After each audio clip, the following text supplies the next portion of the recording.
He's set. Ewers with pressure in his face, escapes the pocket, tucks the run. Across the 25, has the first down, stays in bounds and takes it all the way into the end zone. This is 365 Sports, powered by Sikkim365.com. Another carry for Davey Martinez, cuts it back. Touchdown, number 3. 365 Sports is presented by IdealMRI.com. High-quality MRIs for $497 or less. IdealMRI.com. Your health is important, so is your budget. Youngblood, the man in motion. Simon feels the pressure. Hit as he throws. Intercepted. There he is, Cooper DeJean. And he's got some space in front. DeJean still on his feet across the 25. DeJean is going to take it for a pick 6. 365 Sports is also brought to you by Texas Farm Bureau Insurance, protecting Texans since 1952. Sanders looking wide open, touchdown, Dylan Edwards. Have you subscribed to our YouTube channel? Search 365 Sports on YouTube. Brought to you by TFNB, your bank for life. This time it's going to be Leonard on the ground. Leonard showing some moves and some speed. A foot race to the 10, to the touchdown. 56 yards. Beautiful run by Riley Leonard. 365 Sports is turbocharged by Unite Private Networks. Find out more at uniteprivatenetworks.com. Hampton wide open running. 30, 25, 20, 10, 5, touchdown Carolina. Now here's David Smoak, Paul Catalina, and Craig Smoak. People love schedules. Fans of sports love the schedule releases, then the times and the network and all of that. We're about to give you a mother load of the Big 12 and some college football here momentarily. Also, well done, Baylor Athletics, on another uniform reveal. Plus, there's some more notes and news, and you could talk about college football playoff, etc. Northwestern with a little image about what they'll play in this year as they're renovating their stadium. In fact, building a new one. All of that and more. TR Sullivan, former Major League Baseball Hall of Fame writer on the Negro Leagues and Major League Baseball, the combination of those records, his thoughts on that. CJ Moore, Max Olson, Forbes sports business analyst Christy Dosh will join us today, along with Paul Catalina's Top 5 and Craig's Off the Radar. Craig Smoak, Paul Catalina, I'm David Smoak. Jack McKenzie runs the mothership, and also Emery Winter is here. Let's get straight to the Big 12's opening games of the year. These are kick times.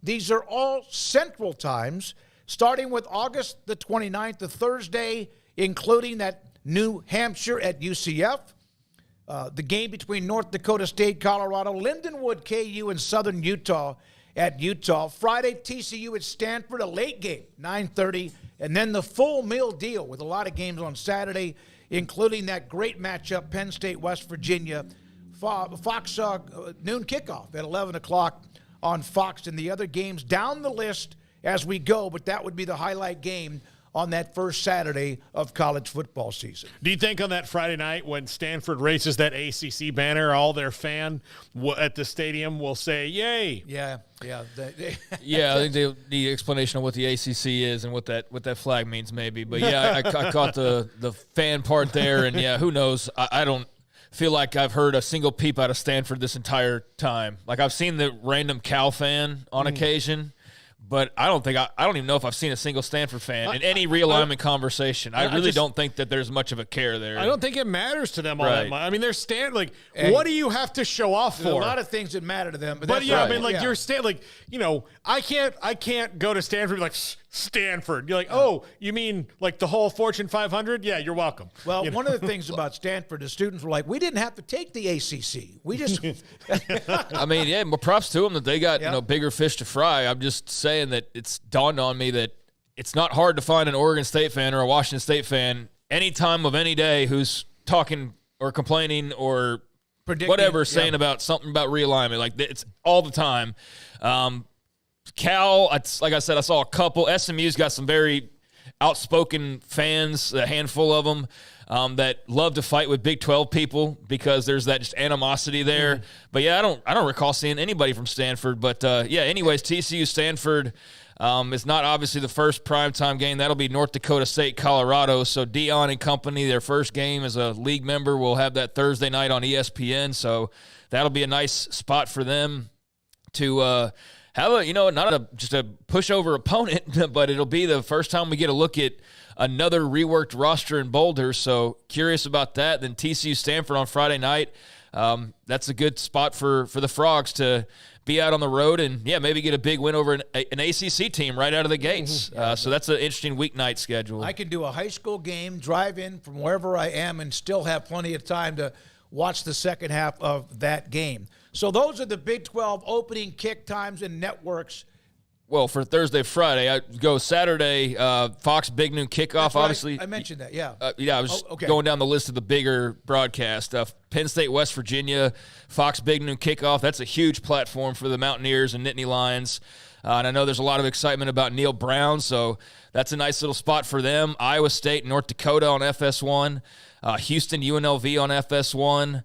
New Mexico, Arizona on ESPN, and then Wyoming, Arizona State, which is going to be weird to wrap your head around that being a Big 12 game, but that'll also be on FS1. And then, yeah, all the rest on Big 12 now, that ESPN Plus. So if you're going to be watching the league, you got to have that ESPN Plus package for sure to catch all these games. But when you have so many teams, man, and there's two leagues that have gobbled up, a majority of the territory. This is what you're going to be left with when you got so many teams in the league. But yes, that's not a bad schedule at all for week one. All right, then there's other games, some bigger national games outside of what the two or three we mentioned in the Big 12's opening weekend. That game that we said, West Virginia, Penn State's a Fox noon kickoff. The following weekend, Oklahoma State, at 11 o'clock against Arkansas. The Baylor-Utah game at 2:30 on Fox. USF at Bama, Houston at Oklahoma on the SEC network that evening, and then Mississippi State at Arizona State in a Big 12 and SEC game that evening. The following weekend, you have UCF and TCU, 6:30 on Fox, and then the one in October, very rarely has Texas and OU at the Cotton Bowl in Dallas ever been anything other than 11 o'clock. It's a 2:30 kick this year. The non-traditional kick time, it will be on ESPN, ABC, and, of course, I saw a note. I think it's Blake Monroe. He does some work for Texas, covers Texas, said that, I don't know if it's been 3 times or 20 times, that Oklahoma has never lost a 2:30 kick against the University of Texas. And that might have been twice. I don't know. By the way, we talked about this when you weren't here last week about, there's a lot of people who want, who outside of that rivalry who are like, oh, that game should be at 7 o'clock and the State Fair of Texas is like, dear God, no. No. Big Tech's already caught on fire once. We don't make it to an annual thing. But 2:30, and they're probably like, this is late enough. This is late enough. This means they'll be here after dinner time, which is 6:30, and then they go home, and God bless everybody leading traffic along the way. Look, I say this as an Oklahoma fan. I've never seen a fan base be and moan more about 11 a.m. kickoffs and the number of them they received, and that was part of the gripe somehow against the Big 12, as though the Big 12 was like orchestrating that, which is just dumb fan stuff. But they did, especially since Fox at 11 is their main game every weekend. Yeah. Right, it's a compliment, but some people just thicker skulls or whatnot. But they did have an abnormal amount of kickoffs. But it's because there was a prime real estate there, and they wanted to place that brand at that time. But I do see, for all the complaining about that, there is a number of people that don't like the later kickoff for Texas and Oklahoma that want the 11 a.m. kickoff because it's better earlier in the day, and you give everybody about 3.5 more hours to get lubed up and raucous, and that's going to make for an interesting atmosphere. I mean, it's not putting it at night by any means. It'll be fine. It probably won't be all that different, but I don't think it's just unanimous that everybody loves having it later. I do think there are plenty of people that do like it at 11 a.m., so that'll be interesting to see, and obviously that's a big game for the SEC, huge game for all parties involved there, so it makes sense to have it, though, at 2:30 spot. And a 2:30 spot on ABC is their nugget right there. That's the 2:30 for them, that afternoon game at 2:30. Also, then late November, a couple of notes. Georgia Tech, Georgia, Ole Miss and Mississippi State. This is always, I don't know about always, but it's been a Thanksgiving game. It's now been moved back the day after that to the Black Friday, and then in a Big 12 game earlier that day on ABC, Oklahoma State and Colorado at 11 o'clock on ABC. Now, the one note about Black Friday as well, the longest, most played rivalry in college football is the Paul Bunyan's Axe will be Wisconsin and Minnesota. And they're going to play on Black Friday. And I didn't even realize it was the longest, most played rivalry. The Heroes game will be in primetime. Nebraska, Iowa has usually been at 11 o'clock or maybe around noon. That game will be a night game on NBC. Last year, no touchdowns in that game, correct? Was there one touchdown, like a defensive touchdown? Nebraska, Iowa. I probably it was on probably a Nebraska mistake in some way. Yes. It was on Black Friday in the morning, and I remember watching it before I went down. We went down to have lunch, and I was like, "This is awful." It's 13-10 final. Oh yeah, so all 2 touchdowns. I'm sorry, 13. That's 3. Yeah. Bottom line, it was a godforsaken game to watch, and excruciating for me because I was watching. Curious to see if it'll be better this year. So, all right. So earlier this week, Baylor unveiled 3 combination of uniforms, and there are the ones on the right, the white, the gold, and the green. And the response was probably about 50-50 of everybody. Maybe some. There were a few subtle changes. Of course, the stripes, we've mentioned that. And then today, Baylor released yet another uniform that is the anthracite, which is what I mentioned, that color, even a few weeks ago. I love it. I think it looks fantastic. I think it looks clean. I think it looks mysterious. And Baylor today, 2 days after a probably 50-50 split on the original unveiling of the new uniforms, they come out with that one. Yeah, depending on what nook of Baylor fandom I guess you were looking at, it might have been 60-40, 70-30, but it was pretty much split on the new design and the I guess freshening up of the previous uniforms. And then I don't know what the plan was for the drop of the 4th mystery uniform originally. Was it always to do it 2 days later? I talked to Brent Ingram, and I said, Brent, what was the plan there? He goes, our plan was always to unveil. This is what he told me, unveil the 3. Let that settle. People can hash it out, and then we'll come back with the one that I think they pretty damn sure knew that about 99% of everybody would like the ones that came out today. So does that mean that the plan was to do it 2 days later? What I'm asking. The plan was to let the 3 be released, let people chew on it, knowing that in a couple of days, no matter what, they would come back with the ones released today. Okay, well, I wonder if they would have just thrown those black or the anthracite out the same day, if that would have made a difference. I think that if they would have done that, that might have been fine. But the problem is there still would have been some blowback on the other ones, and it overshadowed the ones that were singly solo released today. Well, I think that they probably did it right then. I thought that, we nailed the anthracite thing. We were all over that days ago. And really, you had mentioned that months ago. But, yeah, we were all over that. And I think if you look closely, it's not quite black.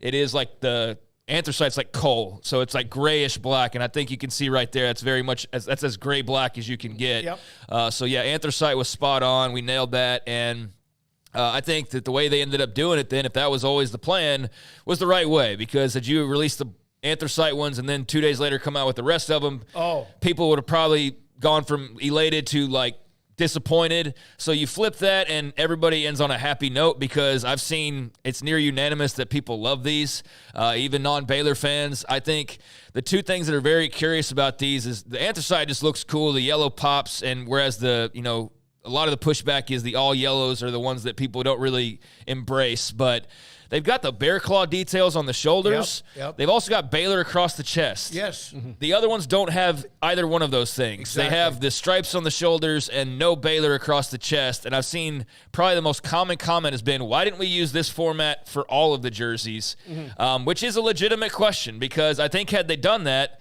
they probably would have nailed this all the way around. Oh, yeah. Because the big complaint is that the green and the white and the yellow are maybe too plain or don't have enough Baylor marking on them. So I think they knocked it out of the park with the anthracite. I think those are really sharp, and I wouldn't be opposed to formatting that the same way across the board, but I know that that's not going to happen anytime soon because they just got these new ones. But I would be curious to wonder why they made those so uniquely versus other ones. What are they going to do this fall against TCU? I don't know. They're honoring 2 former Big 12 championship teams. Okay. And this is kind of a tie-in to a little bit, not the chrome helmets or whatever, but there's a little bit of that tie-in that people love, kind of some of the all-black that they wore without it being all-black. Also, it's just something that they had to do. I mean, like they needed had to do. They needed a restarter kit. They had 2 years in a row. They had a student uprising about let's do a blackout, and they fought with students about that. And like the way it was carried out from the students fought with them too. The way it was carried out by the students was probably not the most effective way to do it. But again, they're all dumb. They're students. They're all dumb kids. Students. They're all dumb kids. Are students. So they use the methods at their disposal to do the things they do. I do think, and this is an athletic department that has told its fans no for a lot of things over the last couple of years. Like they want this to be different, this to be different, this to be different. Tailgating, no, we're not going to change that. This, no, we're not going to change that. We like black uniforms, no. We don't really like gold outs, tough. We're going to do a gold out because we got to sell these things anyway. And like that's how it comes across to them, is they've been told no a lot. They needed to, especially coming off a 3-9, throw them one bone. Well, and this is very important. They did well. I sent Jovan Overshone, who's taken a beating at times with the PR, with some of the uniforms, tailgating, et cetera. I said, I love them. She goes, isn't it fun? Finally. So I think for her, it's probably somewhat of a relief as well. Yeah, and I get that there's a nod and you wear those against TCU, but that doesn't answer the question of why not just do the same pattern. I can answer the question. Okay. At least as far as what I know, some of the higher ups at Sikkim 365, like Colt Barber, have been told it's very much a different stipulations on jersey design when it's known to be an alternate. Okay. So the 3 are a base set, so Nike has certain restrictions on that. And then they have a lot more design freedom when they go to design an alternate uniform. Gotcha. That makes sense. Yeah, there's Nike has a rules. lot to say with it. Okay, too. yeah, because the main comment I think everybody has seen is like, why didn't we do the same thing on all the other ones? And so that's why I'm asking for the explanation, and that makes sense. And to simplify, a lot of people have asked, I've seen a lot like, well, why, like, isn't this way? Or why does this look so much like West Virginia or something else? Well, think of it this way. Okay, all of us in this room could buy a different team shirt from Nike that's the same kind of style, right? But it's, the team colors and the logo's different. But the style is the same. The writing's the same. Well, Nike's a fashion company. They have lines. So I think they very much plug teams into lines. Baylor's in a line. Oregon has their own. Like they're the Beyonce of Nike, so they can do what they want. But then like other schools have lines, and then I think they kind of group schools into this is the, Nike – used to be like Vapor or whatever they called it. Well, what's interesting is the ones on the right, the gold, basketball team wears those a lot. They wear those same colors a lot, but you don't see quite the same blowback with that. Yeah, well, full-blown head to knee versus tank top and shorts is a little bit different. But anyways, that's probably enough uniform to I was wondering about a couple of the parts of that, but that makes sense, that explanation. So hopefully everybody else that's wondering the same thing hears that, and they better understand that it's a base set and then a special alternate. And the NFL kind of has those same rules as well with their alternates. There's certain specifications. So I think that they ended on a very high note. Those are super sharp. I think they look great, and I'm sure that a lot of people are going to love when they debut those whenever that is. In the chat room, Arkbuck, non-Baylor fan, those uniforms are great. Alan Tran, Smokey, I love our uniforms. The black ones look sweet, the anthracite. I'm on board with them. So there were some good there's some good feedback. And then also, it wasn't quite that way a couple of days ago when we mentioned, or at least showed, we're able to show the new 3 that are on the right-hand side. We have TR Sullivan and CJ Moore coming up. TR on the baseball and Negro League stats being combined. And then also CJ with his post-transfer portal NBA draft entry or withdrawing from the NBA draft.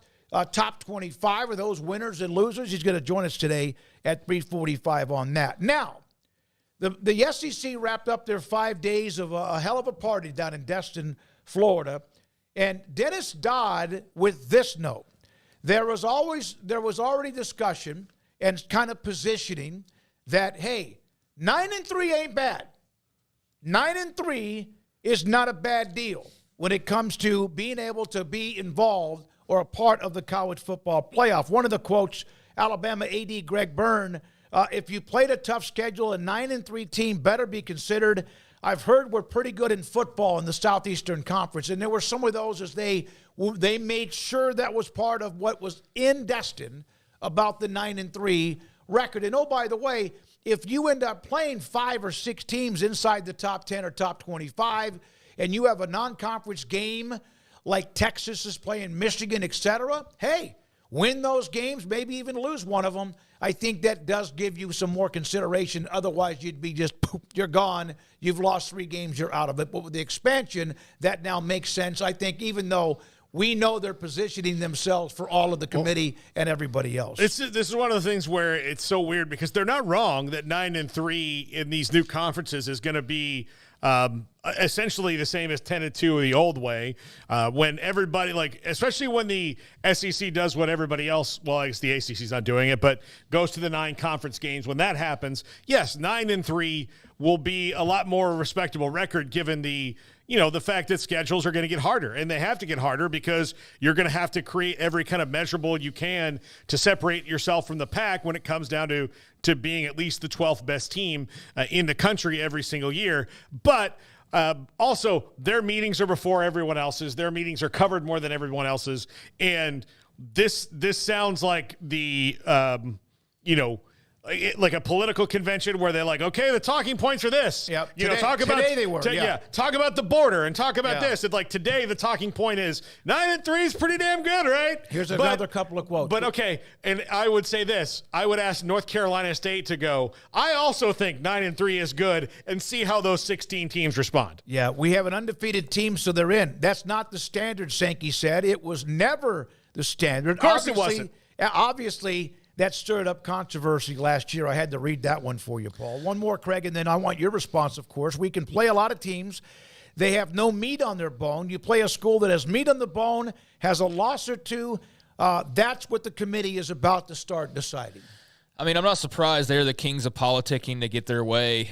So, they'll get their way in this, I'm sure, as well. The hot debate with the playoff will be, like, how many of the 3-loss SEC teams are allowed to get into the playoff, and, like, does the 6th SEC team get in over the 2-loss Big 12 runner-up? I'm sure we're in for conversations like that, and then we'll hear about how tough the schedule is and meat on the bone and all sorts of other crap. But, I mean, this has always been about politics when it comes to the playoffs. So, yeah, they're the first out there and speaking about it, and I don't think any of us are surprised that they're already championing the fact that their 3-loss team is going to be as good as, like, some people's conference champion. Right. I mean, so last year, if you were to look at it just last year, Georgia would have been in, obviously. Missouri was 11-2. That was it out of the East, but, of course, the divisions are going away. But there's 2 teams that, in theory, are better than that 3 mark. Alabama, Ole Miss, LSU had 3 losses. So LSU would have been the team that they would have politicked in to be that 5th out of the 12 teams. And I'm sure there would have been some screaming and some fits thrown over 9-4 Tennessee somehow. Yeah. Like, that would have been in the mix as well to try and get, half the field.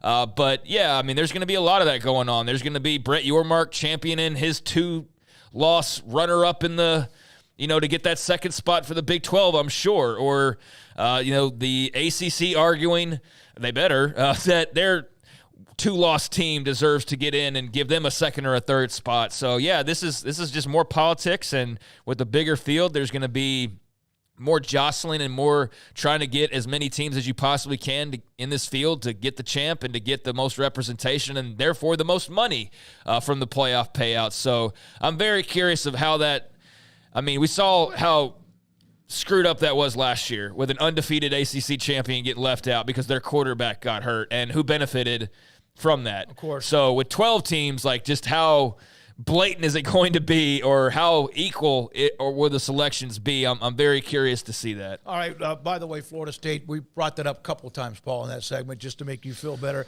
We're going to skip ahead to Northwestern Stadium, Jack, if that's okay. This is the conceptual image, temporary lakeside football stadium, which will host the games the next couple of years. Season ticket holders were shown that. The image shows general concepts behind the facility, which is being designed and built by In Production. That is what it will look like. Can you imagine the wind off the big old lake? In the Windy City?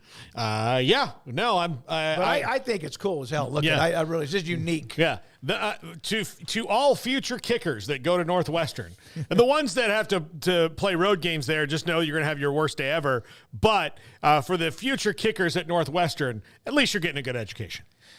Yeah, no, you're definitely getting a good education. I mean, that looks cool for what it is. I don't know how that's going to play, in November with the lake and everything like that. I don't know that area well enough to understand. I'm sure there was some fleshing out of the idea of how that would work for their later home games especially. But, I mean, it looks cool. I don't know if it'll be cool to play on, but for a temporary situation as you're building up this brand new project that's going to be, even cooler. I think that's that's a cool alternative. I just don't know, again, how it'll play with the wind and the weather and all of that, but it looks nice. It looks sweet. I did want to circle back one thing. Alabama, the last time they lost 3 games? It was 2000 and, let's see, I just had it for me, 2010. So I don't think Greg Burns really got to worry too much about the year after they won the national title, beat Texas. Yeah, the last time they lost 3 games was 2010. So he's already politicking for the chance that Kalen DeBoer just slips a little bit, and they were like 9-3, and they don't.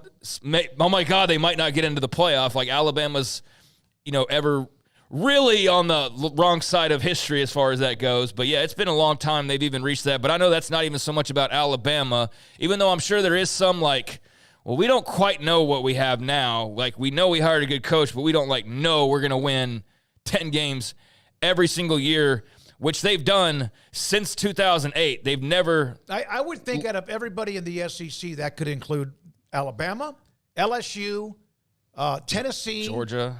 Well, but I think Georgia and Texas are going to be above that 3 loss. Oh, I'm just saying, those teams, yeah. But yeah, I think he's politicking. Maybe if DeBoer slips a little and they're only 9-3 right out, but I think he's also politicking for the rest of the SEC for sure. He's trying to talk for Tennessee and for LSU or for whoever. So yeah, I just found that interesting that they have not lost more than 2 games in a very long time. I'm okay if we get to these larger and larger conferences, if it ends up being records like the NFL.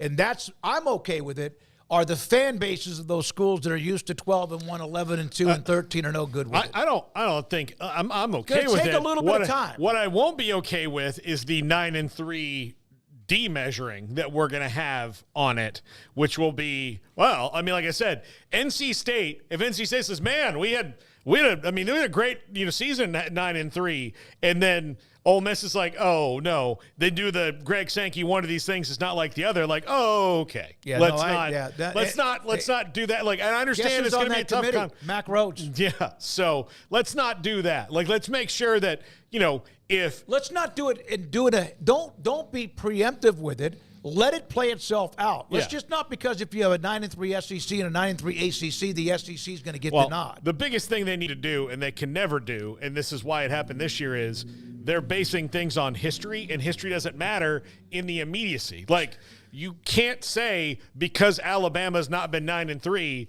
that that they deserve to be in over somebody else because this is their first year being good in a while. And start anew. Every year should be nothing. Yeah, and I think you've brought this up a few times about the playoff and the fans getting used to more losses. If they make the playoff, it doesn't matter. Yeah, that's the thing. That's it's my the point. Yeah, that's my point, Craig. Doesn't matter. To me, if 9-3 and you make the playoffs, it's like I'm saying, you could be a wild card team in the NFL and go on to win the Super Bowl. Yeah, so I think the answer is it won't matter. I think it's still going to be a while for some to get used to maybe being 9-3, but there is the mulligan of the fact, but you're a part of the 12-team, eventually maybe 14-team playoff. All right, when we come back, TR Sullivan, Major League Baseball, on the combination of the records. Craig had that during Off the Radar on Tuesday. His thoughts about it. And then C.J. Moore, the transfer portal, recruiting period, and also NBA either withdrawing your name or staying in the draft, top 25, or in this case, those who had the winning offseason and those who did not. Max Olson at 4. This is 365 Sports. Stonewood Dental, Robinson, Texas. My dentist is Dr. Steve Childress. And when I went through a lot of the paperwork Turning 65 on May the 2nd, May started for me a whole new life when it comes to healthcare. Medicare, A and B and G and Cigna and vision and dental insurance. And one of the places that they gave me the options and things are, I put a lot of money into that, so I'm getting some of that in return now at 65, is one of the questions I had for those who were working for me to get all of that taken care of when it comes to dental insurance. Does Dr. Steve Childress accept it? Am I going to continue to be able to go to him as my dentist? The answer was they will take care of me. Dr. Steve Childress in Robinson, Texas with Stonewood Dental, who's given me a game plan that I've been working on methodically and making sure I don't get off track when it comes to dental hygiene, to make sure that when I go there to get my teeth cleaned, it's not because of something else that's going wrong, which for a long, long time that was the case, because he's taught me the lesson and helped me understand the future. Dr. Steve Childress is Stonewood Dental in Robinson, Texas. Cars priced right both day and night. Average your car in Texas. Trucks built for you, red, white, and blue. Average your car in Texas. Cars that zoom with lots of room. Average your car in Texas. Count on us, a dealer to trust. Average your car in Waco, Texas. Let the journey to financial brilliance begin with Genco's limited time offers. Max your earnings with a Kasasa cash account and get paid monthly with a 4.25 APY. That's $425 annually. Then invest in a 13-month share certificate and earn 4.9 APY. That's $529. Earn cash and outshine the rest. At Genco, we offer you the sun and the moon. Kasasa based on average daily balance of $10,000. Certificate based on $10,000 investment. See GencoFCU.org for details. NCUA. Waco Regional Tennis and Fitness on Lakeshore Drive is a premier elite life-changing experience where you can change your mind, body, and soul. Offering over 50 group exercise classes every week, including boot camp, bar, silver sneakers, and 10 cycling classes with morning and evening classes available. New state-of-the-art bikes that allow you to compete against yourself with a screen monitoring your speed, miles, resistance, and power. Personal training with Christy London, Randall Corley, Alex Botch, and Nathan Roach, where you will be encouraged and motivated to grow, losing inches in weight the right way. There's a kids club included with your membership, plus sauna and tanning bed. 16 tennis courts plus a beautiful stadium court, and longtime youth tennis pro Britt Coleman and assistant junior pro Kenna. Adult tennis lessons and clinics with Blake, and the commitment to pickleball with 8 courts and instructor Jody Thurman. Visit the website at wacotennis.com next to Hawaiian Falls on Lakeshore Drive in Waco. Automatic Chef Canteen is a full-service micro-market vending and office coffee provider with state-of-the-art vending equipment, a wide variety of products, and offering custom-fitted micro-market vending office coffee solutions for your employee break room. You want a full break room solution and a workplace oasis? Well, Automatic Chef Canteen, locally owned and operated for over 50 years in Central Texas, also includes in-house mechanics on call 24/7 for fast, reliable service and maintenance. Automatic Chef Canteen, 6900 Imperial Drive in Waco, or online at automaticchefcanteen.com.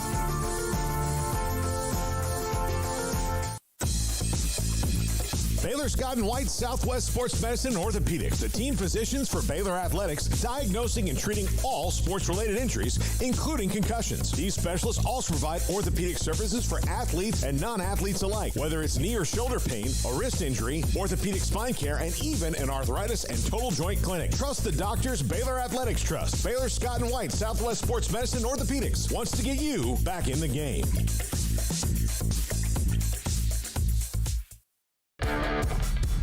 This is 365 Sports. The 3 o'clock hour is sponsored by Waco Custom Marketplace. Meats, sweets, Texas treats, and a cut above the rest. 425 Lake Air Drive, Waco.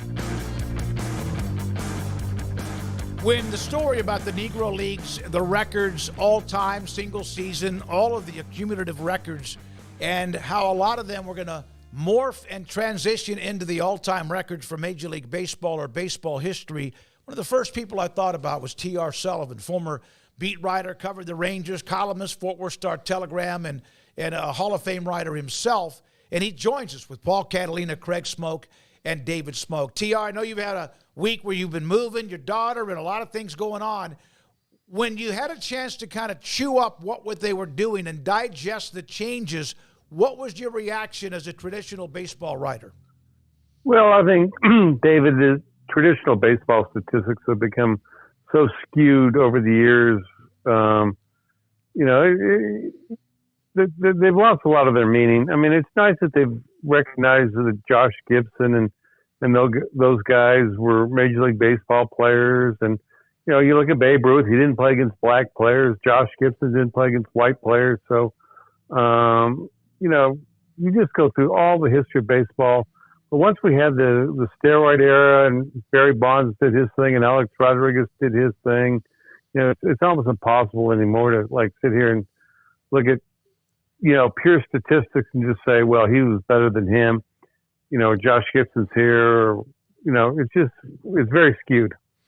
Do you think now that this maybe because of the steroid era and all that will help in deciphering against people like to compare eras, but like you just said, right, because there's so many different factors throughout just our American history of baseball that it's not really apples to apples comparing eras, and it never will be even into the future post steroid era. No, I mean it's just like. Football. You look at, everybody in Texas loves Doak Walker and Earl Campbell, and they just played in different eras, and they're both great players, but they just played in far different eras. And it's it's fun to look at baseball statistics, and it's fun to look at people's accomplishments, and and talk about it. And people talk about Josh Gibson. It's almost a mythical figure, guys, because not that many people saw him play, and there's a lot of BS out there about, well, Josh Gibson hit 500-foot home runs and hit this ball, but that same thing. People used to say that thing about Mickey Mantle and Babe Ruth back before we had video and computers and all that stuff. So, I mean, like I said, statistics are fun to talk about, but as far as determining who was the best of the best, that's all subjective and fun to talk about. We had Chuck Cooperstein on yesterday, mainly about the Mavericks, the playoffs, etc. But he mentioned that even today, that the AFL, the 9 years of the AFL, whatever it was, that morphed into the NFL. They all are together, but in basketball, the NBA, they have the ABA records, but they're not the same. And so my question is, why is it taking so long? Was it really just to get what are specific, almost needle in a haystack stats from all those years the Negro Leagues played? Yeah, I mean, you look at the ABA and the NBA, they didn't have steroids. Baseball had steroids. That's a tough thing for baseball to deal with, because we all know Barry Bonds eclipsed Hank Aaron and eclipsed Babe Ruth and all of that. And, that's, you look at basketball, you can talk about Julius Erving in the ABA and sure. Oscar Robertson and all that stuff. But, baseball statistics have the black mark of steroids. And that makes it even more tough to try to figure out who belongs where. What do you think about the expansion of maybe Jackie Robinson Day? Or do you think they'll keep it the same? I like having a day for Jackie Robinson. One thing that was interesting is, the Puerto Ricans want a day for Roberto Clemente. Mm-hmm. And I like the fact that they honor him with the ultimate award, the Roberto Clemente Award. So there's different ways to honoring different players. You don't have to have a day for everybody. You don't have to retire everybody's jersey. And, I think it's very important that they honor Jackie Robinson with Jackie Robinson Day. I think it's a great day in baseball. Everybody wearing number 42 and really bringing out, reminding us all who Jackie Robinson was. I just like having a Jackie Robinson Day. TR, the records of baseball, even with that steroid era, with Bonds and Sosa, McGuire, et cetera, just popping home runs out like they were maybe popping pills or whatever.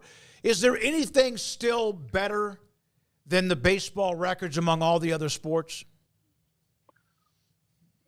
I don't know. I mean, I love baseball statistics.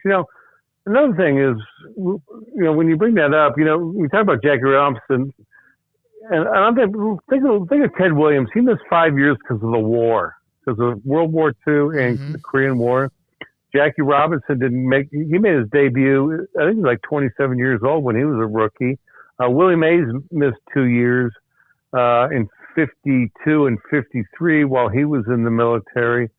And, baseball statistics are great. But, the other thing that's kind of skewed them now, guys, is that they have all these different metrics, I guess, that they just keep coming up with new metrics to like compare Willie Mays to this guy to that guy, and it's kind of confusing, and it's kind of, I think baseball statistics, they stand out for what they are, and you enjoy them, and it's cool that this guy hit 300 or this guy hit 50 home runs or 60 home runs, or like in football, a guy rushed for 1,000 yards, or he averaged 30 points in basketball. I mean, they are what they are.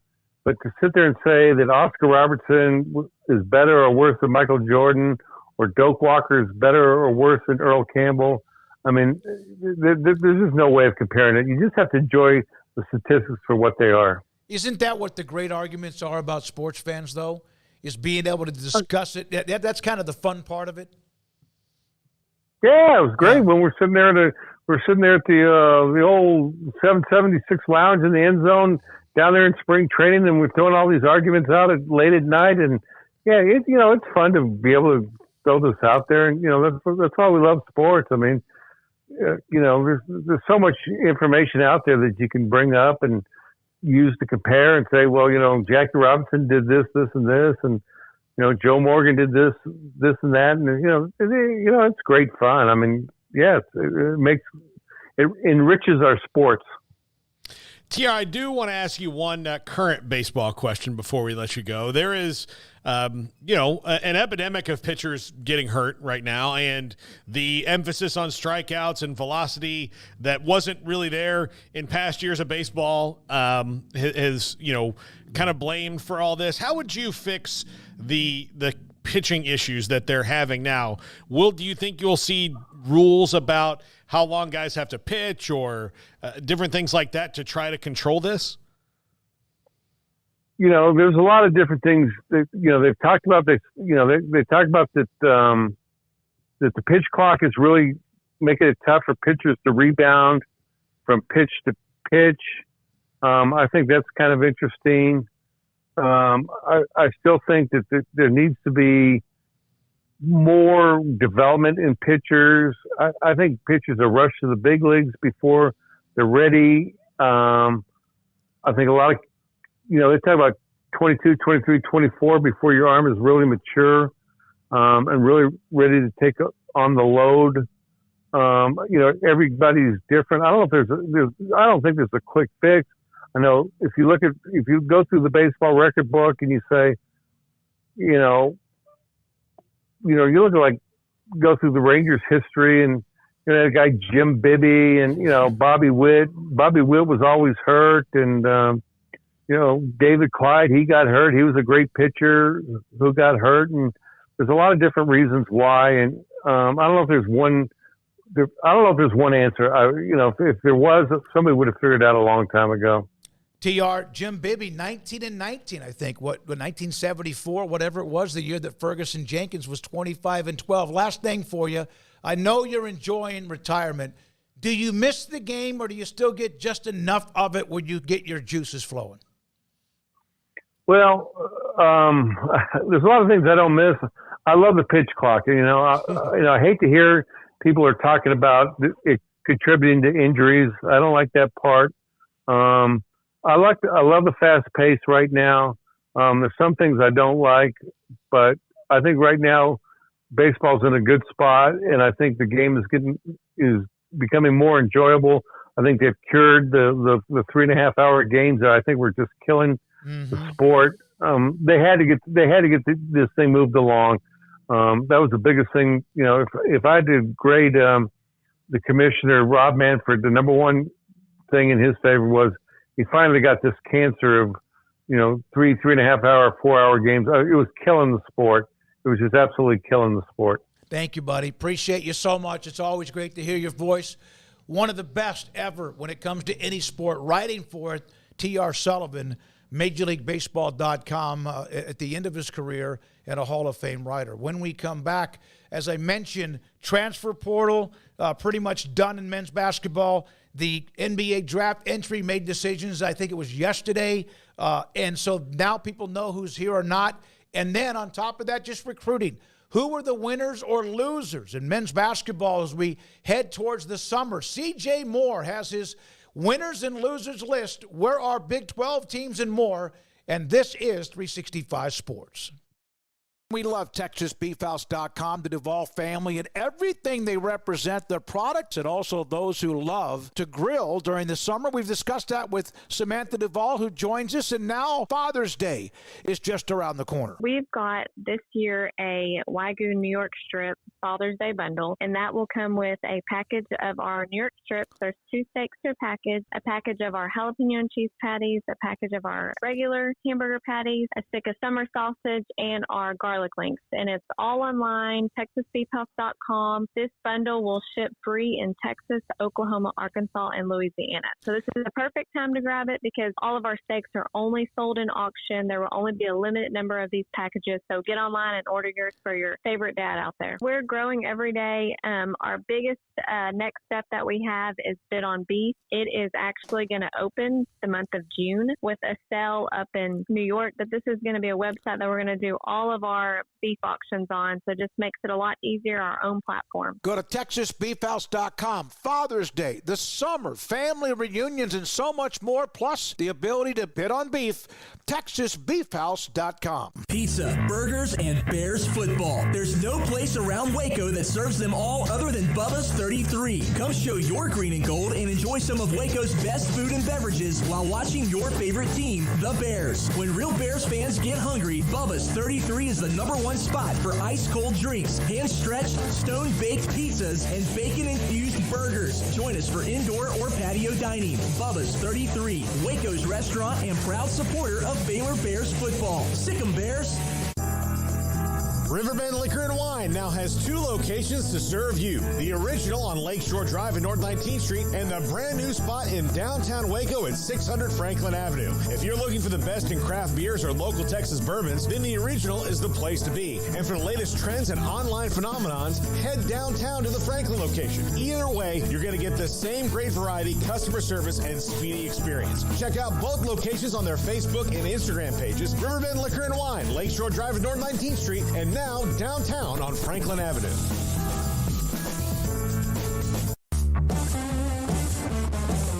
This is 365 Sports. Are you a Sick'em 365 super fan? Then try out our premium subscriptions at Sick'em365.com.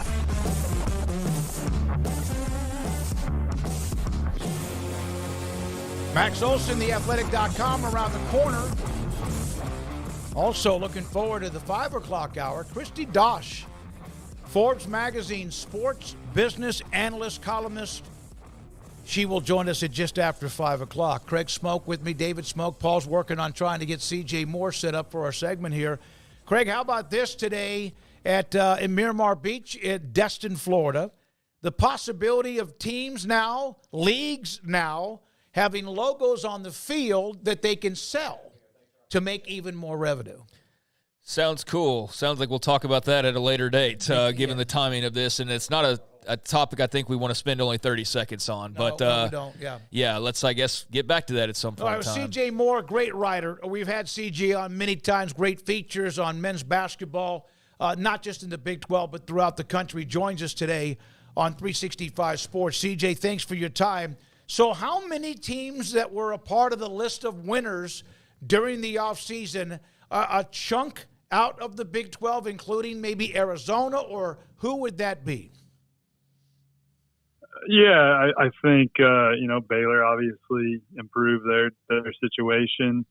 Arizona improved their situation. Texas Tech got a big one this past week and looks better. And, Iowa State, too, I think got some smart additions. So Kansas obviously has got some big name guys in there. So, up and down the Big 12, you've got teams that are adding pieces that should help them, and I think the league's going to be a giant again, especially adding Arizona to the mix. One of those players who's leaving the Big 12 with BYU and following his coach, Mark Pope, to Kentucky is Jackson Robinson, who waited until early this afternoon to announce his decision to go to Kentucky. How big of a move is that for the Wildcats? And I know the other school that was in on him was Kansas. What do they do following that up? Well, I'm not really sure why Kansas is still recruiting dudes. Like, they've got plenty of guys. I think if you can get a 6'7" great shooter that has NBA potential, you probably try to get him, and if you've got a chance. So I understand why they were trying to grab him, but at this point, you're just getting greedy. Like, I think they've got plenty on the perimeter with their current roster, and there really aren't any high level guys out there left. I think you might see some schools late in the process, like even as late as August, like Kansas did a year ago, got Johnny Furphy, I think in August. You could see some teams look overseas and try to buy some players overseas. We saw that with Illinois this week, got a really good one. BYU got a good one. So I think that's something that it could become a norm in college basketball, where you miss on, maybe some portal guys and you've got to fill the roster, fill a starting spot late, and you try to go buy a guy overseas. But as far as Jackson Robinson goes, I think he's a guy that can really help Kentucky. And to me, their roster looked like a lot of complimentary guys, but not really a star. I think Jackson Robinson maybe qualifies in that star spot, but I think they still could use. They're missing like some shot creators, but Pope didn't really have a ton of shot creators this past year, and he still had a really good offense. So. It makes sense, obviously, going and grabbing him with his familiarity with Jackson. CJ, Texas Tech was busy in that second half of April, adding 3 players to the portal, and then a little bit of a drought as far as additions go until JT Toppin pledged here this week. Just how big of an addition was that for Grant McCasland and the Red Raiders? Yeah, I think that was huge. I think he's one of the best young big men that was in the portal. A guy that could probably play the 4 or 5. I'm sure they'll start him at the 4. And just, good offensive potential upside. A guy that I know NBA people are keeping their eyes on, and, a year from now, he could be a first round pick potentially, maybe 6th round, longer than that. But he's a guy that, I know the upside is thought to be pretty high. And, I wrote in my piece today, the 2-3-4 combo for Texas Tech is about as good as anybody in the country, because Darian Williams was playing awesome into last year. And then I really like Chance McMillan too. So, I kind of like that 2-3-4 combo for them. I think it's about as good as anybody's in the league. After what was at least a little bit of like, what's going on with Scott Drew, Kentucky, et cetera. In the end, they ended up with one heck of a nice spring, especially with his decision to remain at Baylor. Of the two that are both alphas, Norshad Omier and Jeremy Roach, 2 different positions, 2 necessary pickups. Which of those 2 might be more of the, biggest push for them, or the one has the biggest impact for them?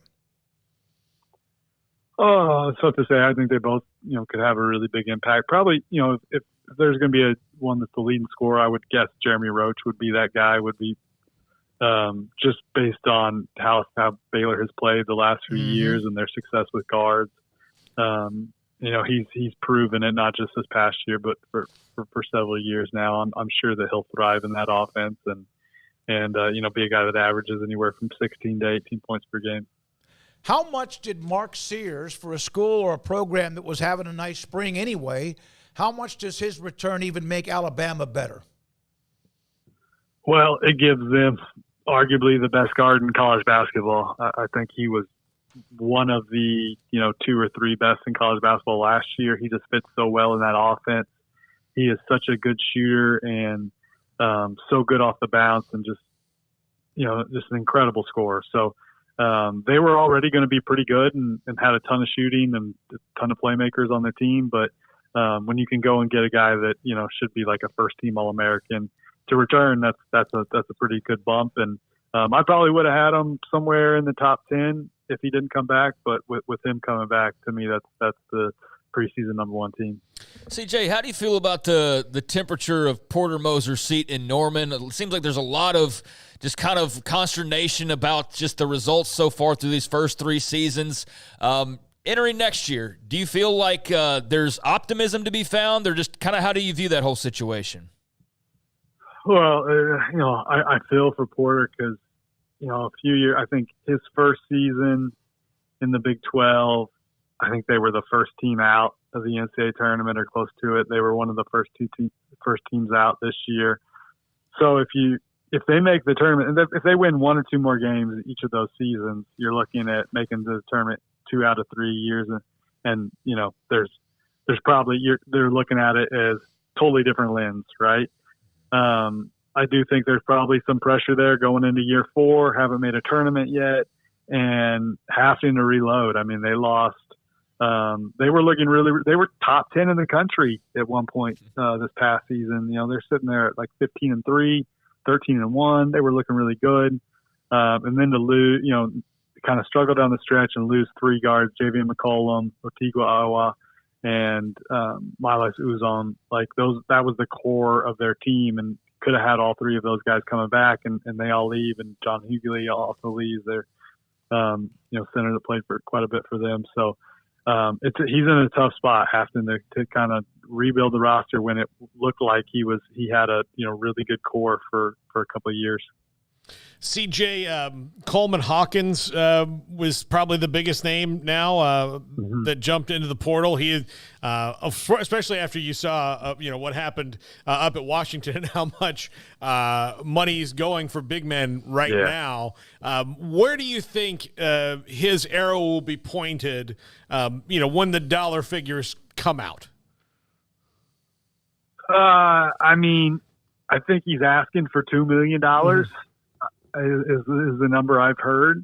I'm not sure that he gets that, but you are in kind of like desperation season where there are some people that have maybe missed on a player or two and got money to spend and are willing to throw it all on one more guy. I don't know that anybody's got $2 million left, but I would guess he's in the neighborhood of above $1 million maybe, just based on what some other guys have gotten and the quality of player he is. I think we had him maybe 5th or so in our portal rankings. He was right up there. So I'm guessing he gets, in the neighborhood of 1 to 1.5 or something like that. And if I had to guess where he ends up, it's probably Arkansas and some of that chicken money. There you go. Maybe they got some of that chicken money left. But I'm sure he's not going to be hurting for cash this next season. CJ, one more name that's familiar. He played at Baylor, Dane Danger, but then went to Illinois. Brad Underwood's trying to tweak what he does there, and now he's at Memphis. How important was it? And a valuable piece if you look at if he played full 40 minutes, but what kind of player is he going to be for Memphis in your opinion? Yeah, I think it depends how they play, kind of. Like, are they going to be willing to throw it into the post and maybe not try to play like 5 out, spread it out like Illinois was trying to play this last year. But if they're willing to throw it in the post, I think he could put up really good numbers, and if he gets minutes. He was one of my, like Sam Vecini and I who do the rankings, we kind of went back and forth on him because I wanted to put him higher than Sam was willing to go because I think pretty highly of him. I know he's had some like motor issues and that kind of stuff, but when he's on the floor, he produces at a pretty high level and really, really skilled, great hands, great feet, great touch. So I think he could be a guy that could be an all-league guy in that league if he gets the minutes and the touches. Thank you for your time. Always great to have you, CJ, with your knowledge, great writing skills, and the features you do. Thank you very much. Have a great week. I appreciate it. Thanks for having me, guys. CJ Moore from theathletic.com does great feature writing. I mean, really, really good feature writing on it does a lot around the Big 12, but also throughout the country. So interesting. By the way, one of our partners, Brian Etheridge, he's been building that steakhouse. It looks like he's about a week or so away, 2 weeks away from opening that up in Salina. which would maybe be a spot for us to have a chance to be able to enjoy some shows up there at some particular time. I have several demands, though. A list of them. It's a restaurant, Paul. You're allowed to. I mean, lots of demands. Like, just, I just want Brian to know what it's going to be like, when we roll into a place, since it's kind of different for him. When we roll into a place, yeah, like, we want to make sure that, we get the A+ treatment. We get the A+, the prime, the Wagyu beef type treatment. Like, listen, I don't know if there's a bigger weapon than a tomahawk for a ribeye, but if there's like a lance ribeye or a bazooka ribeye. All right, we'll see. The Vikings can teach us that. Max Olson, theathletic.com, joined us on 365 Sports. Max, the SEC meetings in Destin, they floated out, hey, by the way, make sure that 9-3 is not something that should be looked at poorly, especially if you're a part of the SEC. And then there's a lot of other things. And it's kind of like schedules and times and stuff, which means we're not far away but still want to decompress. Your thoughts about anything out of Destin that kind of caught your attention this week? More details came out about the NCAA video game this week, so really no thoughts on anything going on in Destin. It truly doesn't rate for me whatsoever. Have you already black marketed one of those games somehow? No, I have not. I have not played the game yet. I have not received an advanced copy of it, but I will be praying on that every night before I go to bed that we'll get to play it soon. Max, are you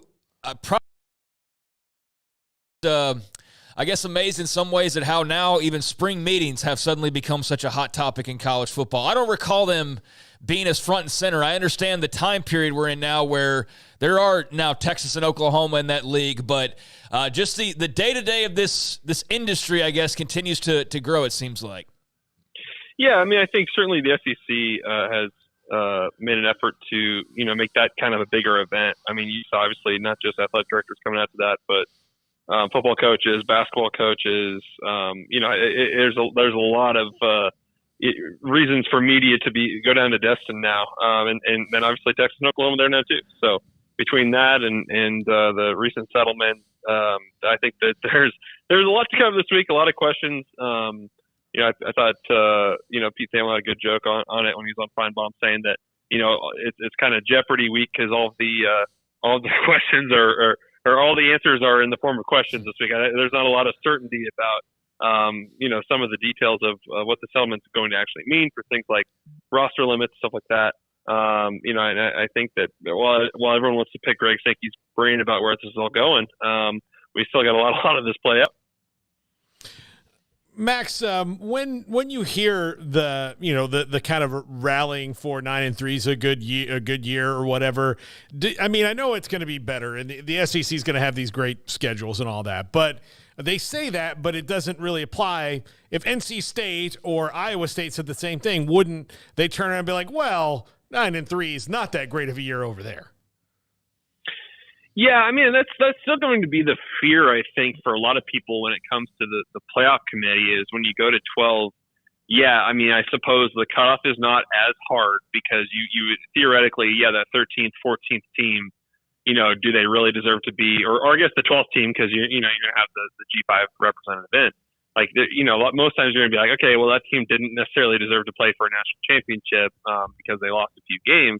I think that's still going to be the fear for people going forward is just that because the SEC is stronger than ever, the Big Ten is for sure stronger than ever, will the committee members just give them way too much credit for the kind of seasons like we've seen, to take the example last year, Penn State of, okay, well, you didn't win any of the games that mattered, but you won all the other games. And so it's like, will those teams just kind of get a pass due to the difficulty of the schedule they're going to play on an annual basis versus what's going on in the Big 12 and the ACC. So, that part, I think SEC fans certainly have to adjust our expectations because, like, you go look at the betting sites now, guys, like, I think the betting sites say there's going to be like 8 different teams in the conference that win 9 games this year. It's like, well, that's obviously not going to happen. You got to adjust a little bit from that standpoint. But I think for everybody else, you're very curious to see where the at-large spots will, just the next best SEC team always get in because, we defer to who they lost to. Yeah, you wonder in the committee, if a quality loss might be equal to what is a pretty good win. Yeah, I think that's a valid concern. And I think that especially as these conference schedules get tougher and you don't want that to be something that's just so overweighted that it doesn't matter how you reach the Big 12 title game or how you reach the ACC title game. You probably don't have a chance. Like, I think that's there's got to be some credit given to the race that you ran within your own conference and the resume you built. But I think especially with how many quality programs are coming into the Big Ten, I just think it's going to be tough, and I think it's a conversation that we're going to have in the fall for sure. And probably those early teases from the committee of what the rankings look like, I imagine people will find that a little bit frustrating because it is going to feel like until you play some of the big games in November, you're automatically just going to put in, 5-6 SEC teams into the field. Well, yeah, it feels like the television show will be even more pointless than it already was. I mean, it was already the stupidest thing that they'd ever done in that, all right, great. No, it's not stupid because they made money. Well, yeah, I guess not. Yeah. But, as far as, the fans getting worked up about it, the number one team still has 5 games left to play after this against 3 really good teams. So it makes it even worse than that, especially considering. Yeah, but I'm with you. But I think the flip side of that's interesting, too, is that, I think it will matter more, especially, mid-season or, earlier in the process. It will matter. We will have to care more about 13 to 25 in those rankings and, how the committee is assessing the rest of the teams, because that was the premise of the playoff, is that when you go into November, that there's still going to be, 30, 40 teams, whatever, that have a chance to play their way into the playoff. And so we are going to have to kind of care about that. And they are, in the past, it didn't matter maybe as much, what 5 through 25 look like as long as you get the 4, right? It's going to matter a lot more. There's going to have to be more scrutiny on how they're sorting these teams, what they do with the group of 5 teams, what they do with the Big 12 and ACC teams. There will at least, I think there should be more discussion around that, Paul, when we do that exercise. But of course, most people will just kind of fixate on 1 through 10. All right, so what's your favorite part about what you've heard about the video game so far from all of the folks who have played it since last week? Craig, how much time you got? All the time in the world, Take pal. your time, my man. Take your time. I mean, I'm kidding. They're going to drop a big video tomorrow about gameplay and stuff, so that will be, I think, for a lot of people, interesting to see what it looks like.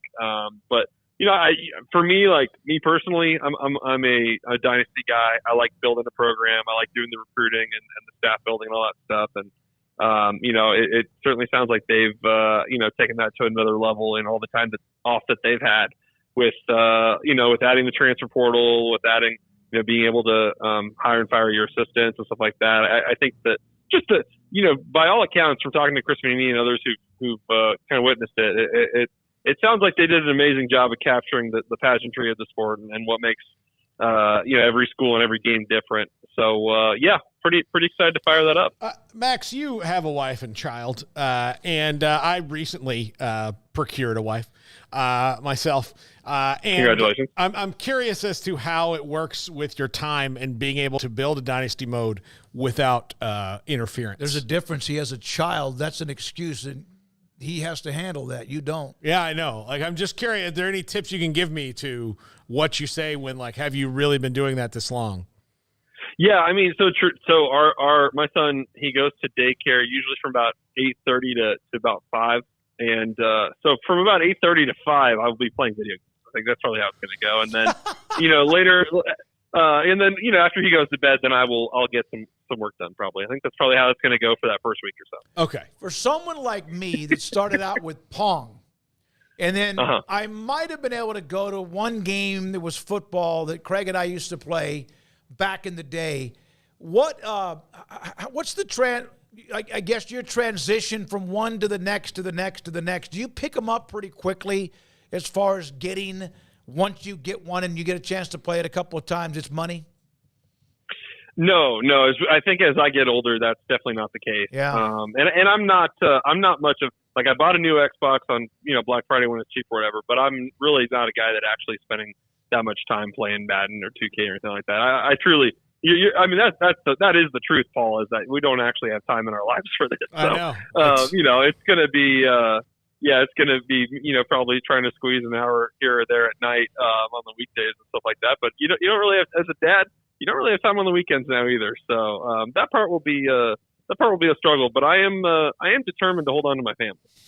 Oh, good. Yeah, that's good to hear. It's good to hear. Yeah. Max, don't get me wrong. The priorities are still like family above game at this point in time. But we'll see how good this game. Yeah, for now. But it's a really great game. Then, but I haven't played it yet. So, right. I mean, ask me in a couple months. Absolutely.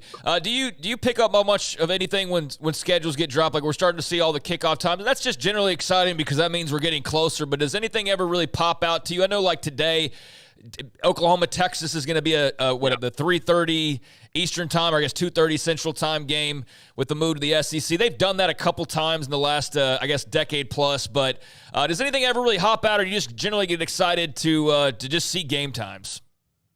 Yeah, I mean, it is exciting to see, and especially in a year like this where you have so many like matchups that so many conference matchups that we've never seen before. In the Big 12, in the Big 10 SEC especially, and to some extent in the ACC. It's interesting when you see some of these times listed and you're like, oh yeah, Colorado, Oklahoma State, that game's going to be a big deal to people. Like it's just, there's some of those that like, okay, this is going to feel really different once we get into it.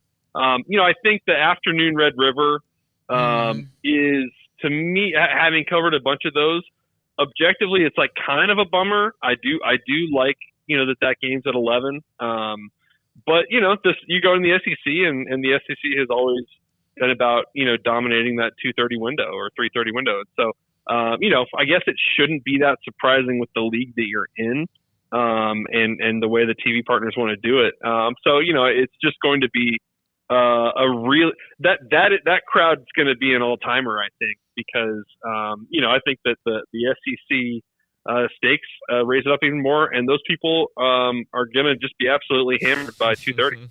Yeah. Well, one thing that Paul brought up, and you mentioned that even SEC, Craig, you mentioned how much interest in Destin or whatever.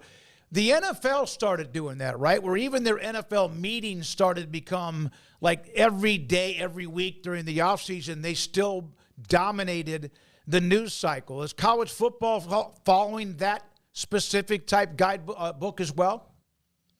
Yeah, I think you saw that in the way that, for example, the way the Big Ten went about structuring their TV deal in trying to have, games in every window. And,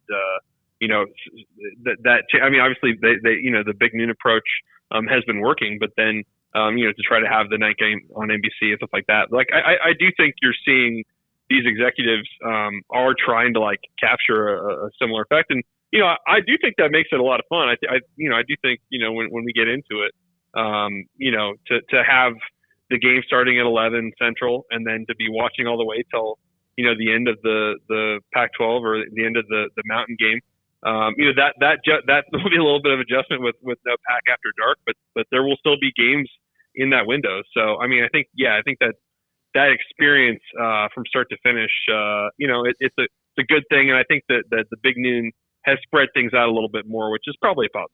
Thank you, man. Appreciate it. Enjoy the game tomorrow and also into the summer from 8:30 to 5. Max Olson, college football writer with us from theathletic.com. Coming up, the Big 12 wide receivers based on Pro Football Focus. Craig's off the radar at the end of the show, near the end of the 5 o'clock hour. Paul in his top five, and sports business analyst Christy Dosh from Forbes magazine a little after 5. Hope you're having a great day. This is 365 Sports. Pioneer Stew and Pipe, 1943, they opened their doors, and then in December of 2022, they opened up a brand new building just on the east side of I-35, which is a massive building. New one, bigger, better, faster, and stronger. And they were already so reliable, so efficient, so good, and also based on the old-fashioned values of customer service. Yeah, you could do that, but you still have to have great product. They had that too. And now they just have more of it. They have a better way to get the product to you and it was already efficient, but with larger bays, more bays, and the efficiency of having haulers and 18-wheelers and pickup trucks and more. you can get what you want and get it where it needs to go. Commercial or real estate, they will deliver heavy product, pipe, steel, and metal to you because of that too. It's Pioneer Steel and Pipe since 1943. Find for more information at pioneerboys.com.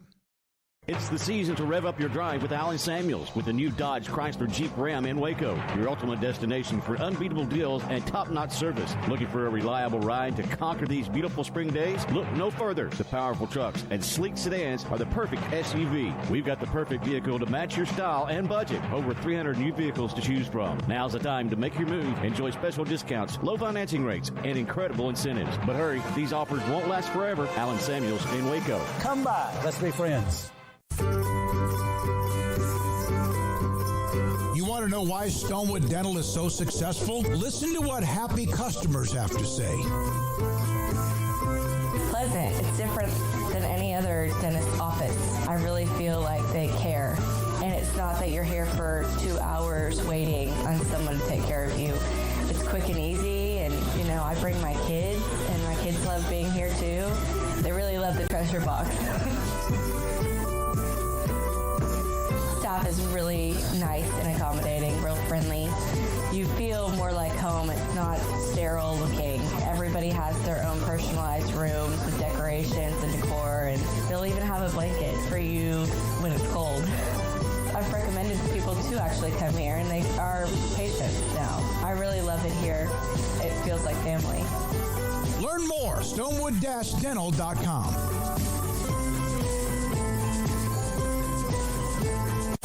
At Ideal MRI, we feel blessed to be part of the Waco community. We're a small family business here in Central Texas. At times like this, the cost of healthcare has never been more important. And unfortunately, significant illnesses and injuries still occur. And that's why Ideal MRI is open and here to serve you through this difficult time. So if you need an MRI, ask your doctor about Ideal MRI. You can schedule online in minutes at idealmri.com or call 833-IDEAL-MRI.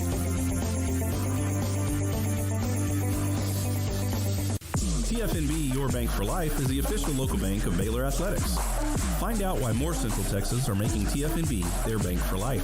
Sign up for our Edge checking and savings accounts to earn interest or cash back. With 5 convenient locations and an award-winning mobile app, banking has never been easier.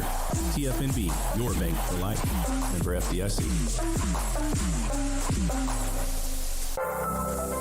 When your business depends on technology to stay on track, you need professional IT services you can trust. Carry On Solutions offers managed IT services, network professional consulting services, and cybersecurity. Carry On Solutions expert team handles M365 and Azure migrations, Active Directory assessments, security assessments and hardening, Exchange migrations, Windows Server upgrades, Veeam backup and recovery solutions, and more. In a world where technology is constantly evolving and security is an ever-ending concern, Carry On Solutions will keep your business running by minimizing risk, downtime, and giving you peace of mind. For more information, email sales@carryonsolutions.com or contact carryonsolutions.com. That's CARRION solutions.com.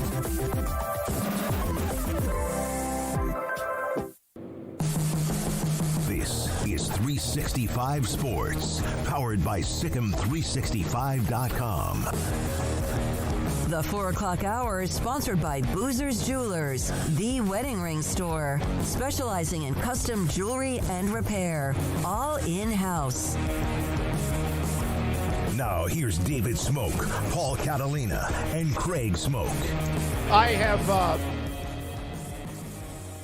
the story on the logos that Craig and I were going to discuss because it looked like C.J. Moore might be late. We'll do that here in a moment in college football on the field. Also, the top 10 wide receivers coming back in the Big 12 or in the Big 12. We'll have that in a moment per Pro Football Focus. And I have a theory that Jack McKenzie is settled into this role of this producer. He likes the fact that I'm over here. We can still kind of make eye contact.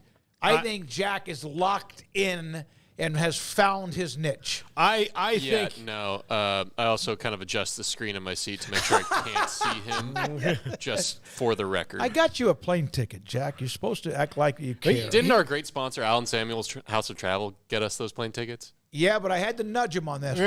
Yeah, because we already had 5. I'll tell you. Here's what I think from Jack. He would more easily convince me that the Earth was flat and round simultaneously than he could. Yeah, I tell you what, it's pouring down rain. I know a lot of people are in different areas, but we got another thunder bumper coming through here that just arrived. That's a part of the storm that seems like it's never ended in the month of May. All right, to the logos. The NCAA Rules Committee meeting next week to discuss permitting schools to display corporate logos on the fields, patches on jerseys possibly there too, a year out from implementation, and yet more money, not just for the university, but possibly a part of the revenue sharing model. Yeah, this is going to happen. This is absolutely going to happen. Look, the pro sports mostly do it. I mean, I think the NFL does it on their practice jerseys, not on the game jerseys, but you see NBA jerseys now all have logos on them, and that's revenue stream. And the more money you're going to have to share with the athletes, or, when you have to find $22 million to throw into a pot to share with athletes, you're going to have to try to find new ways to make that $22 million, and there's going to be logos all over the field. All over the field and all over the jerseys. There's no way this is not going to happen and happen fast. Like in soccer or NASCAR, Craig?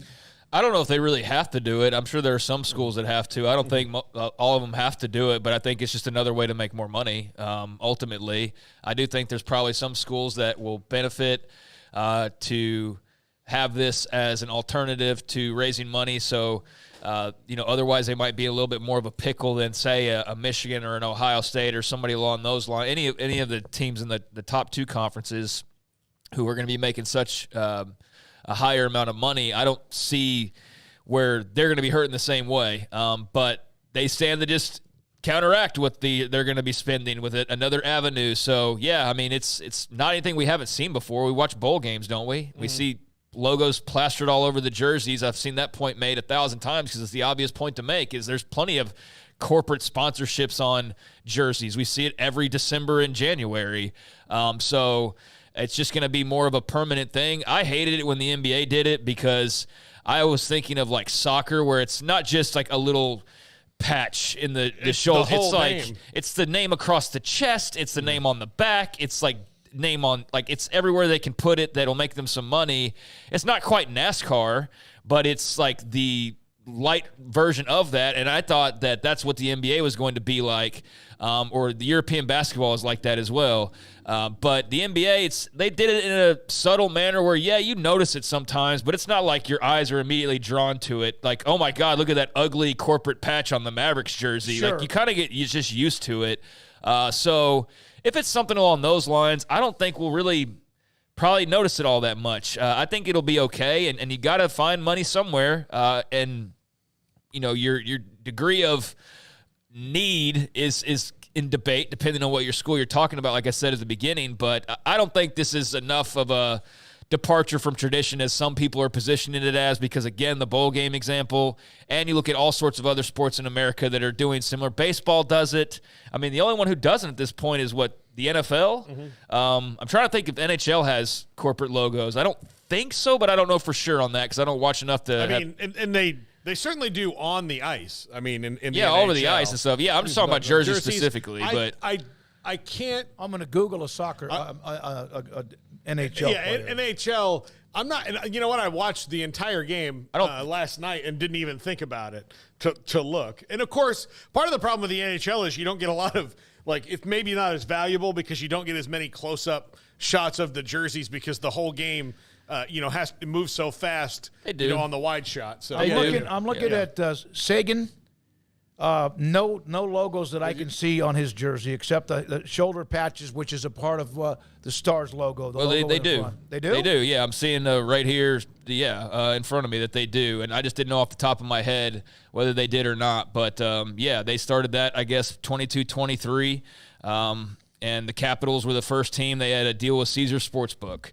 And then various teams started to follow suit after that. So unless that's changed in the last year and a half, I don't follow hockey all that closely, as I mentioned a few times. But, I think that's just become the standard new outlet to gain more money. So I know it's another, like, a hit on tradition, but I don't know. I feel like we've kind of crossed that bridge anyway. So might as well bring it on, as long as it's not like European soccer where that's the logo on the chest. Like, you know, it still needs to be Oklahoma, not AT&T, and then there's an OU patch in the corner. It needs to be the other way around. As long as they do it that way, I think it'll be fine. I see Bauer on the pants. I don't see a lot of logos, though. Yeah. Well, maybe not everybody has one, but some of them do. Yeah. So I think the booze restrictions that certain schools have will all be gone, save for the ones who have, like BYU and Baylor, who, it's kind of a tenet of what they do that they're not going to allow it.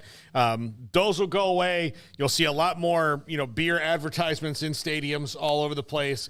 God, we're just going to get DraftKings all over the place. Well, college is going to have to hold that off as long as they can. Yeah, there you go. There's the Capitals.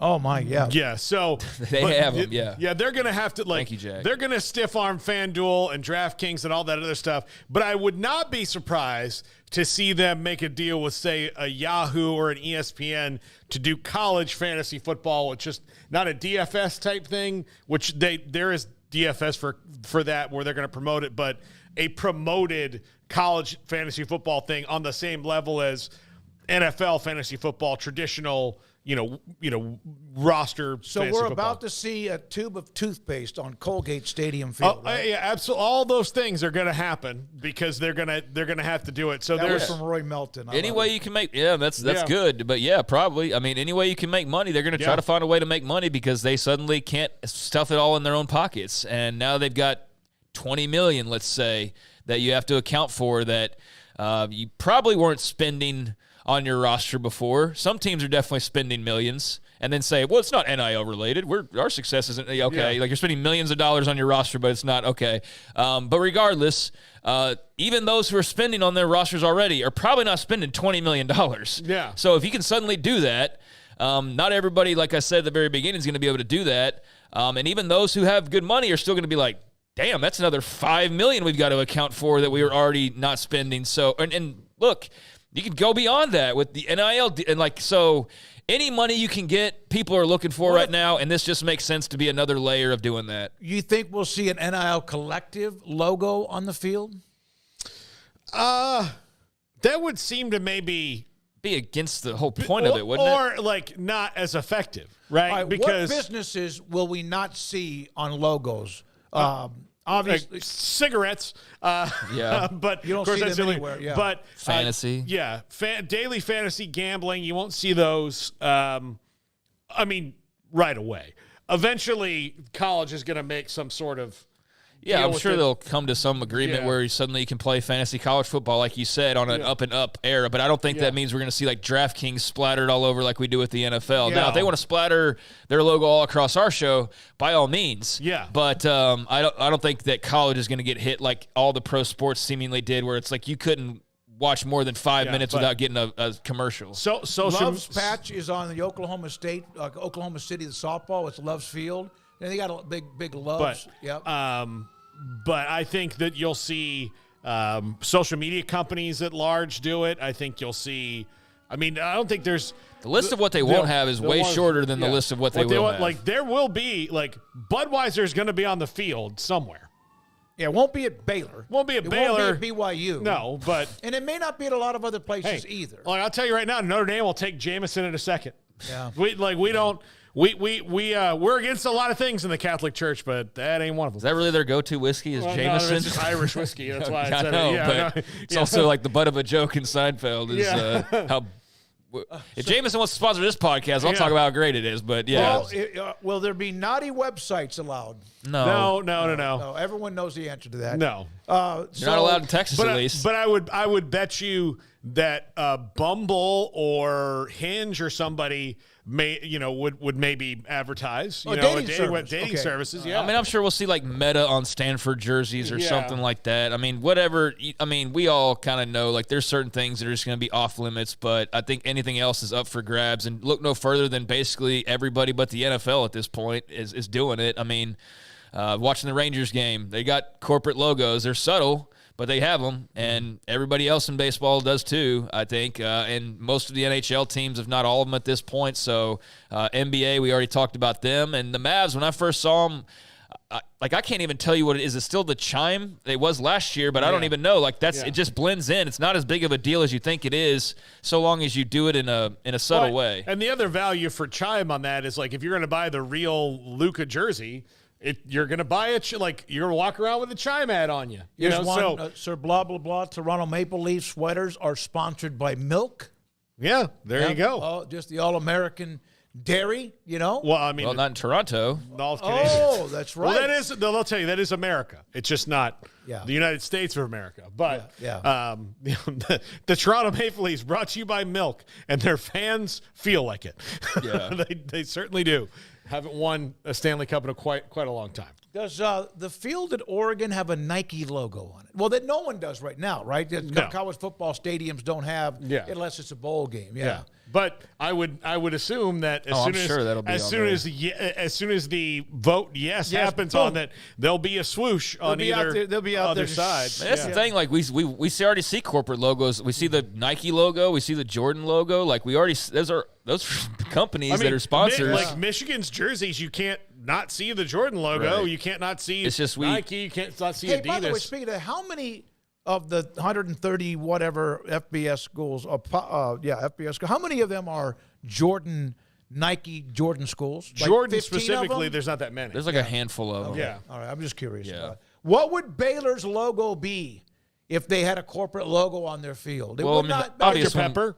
It's still? Well, yeah. I mean, I think Dr. Pepper makes a ton of sense. I don't know how much they nationally advertise at this rate. I don't feel like I see them all that often, but they do a little bit. Obviously, Magnolia is the one that you just default to. Sure. That would make sense. That would make a lot of sense. But Magnolia, Dr. Pepper, and then beyond that, I mean, you got First National Bank on the stadium. So, in theory, they could do the jerseys as well. A bank sponsor could do that for any team. So I think that they've already done a ton, so you just could kind of lump them in as maybe a possibility. You see outside the stadium the Texas Farm Bureau insurance. Same thing. Which is not a part of it when it was originally open with McLean Stadium, and Texas Farm Bureau Insurance is from Waco, and, of course, it's nationwide, but they're very much involved. Anything other than porn and gambling is pretty much, I think, up for grabs in fantasy. I guess that's gambling. So anything other than that, and then, certainly CBD probably. CBD, I hope so. Because you talk about just splattering logos all over the place. My God. What an eyesore. But, yeah, I think that would probably be, like, nicotine. It's more the nicotine's the addiction, not the tobacco. So I think nicotine would probably be off limits.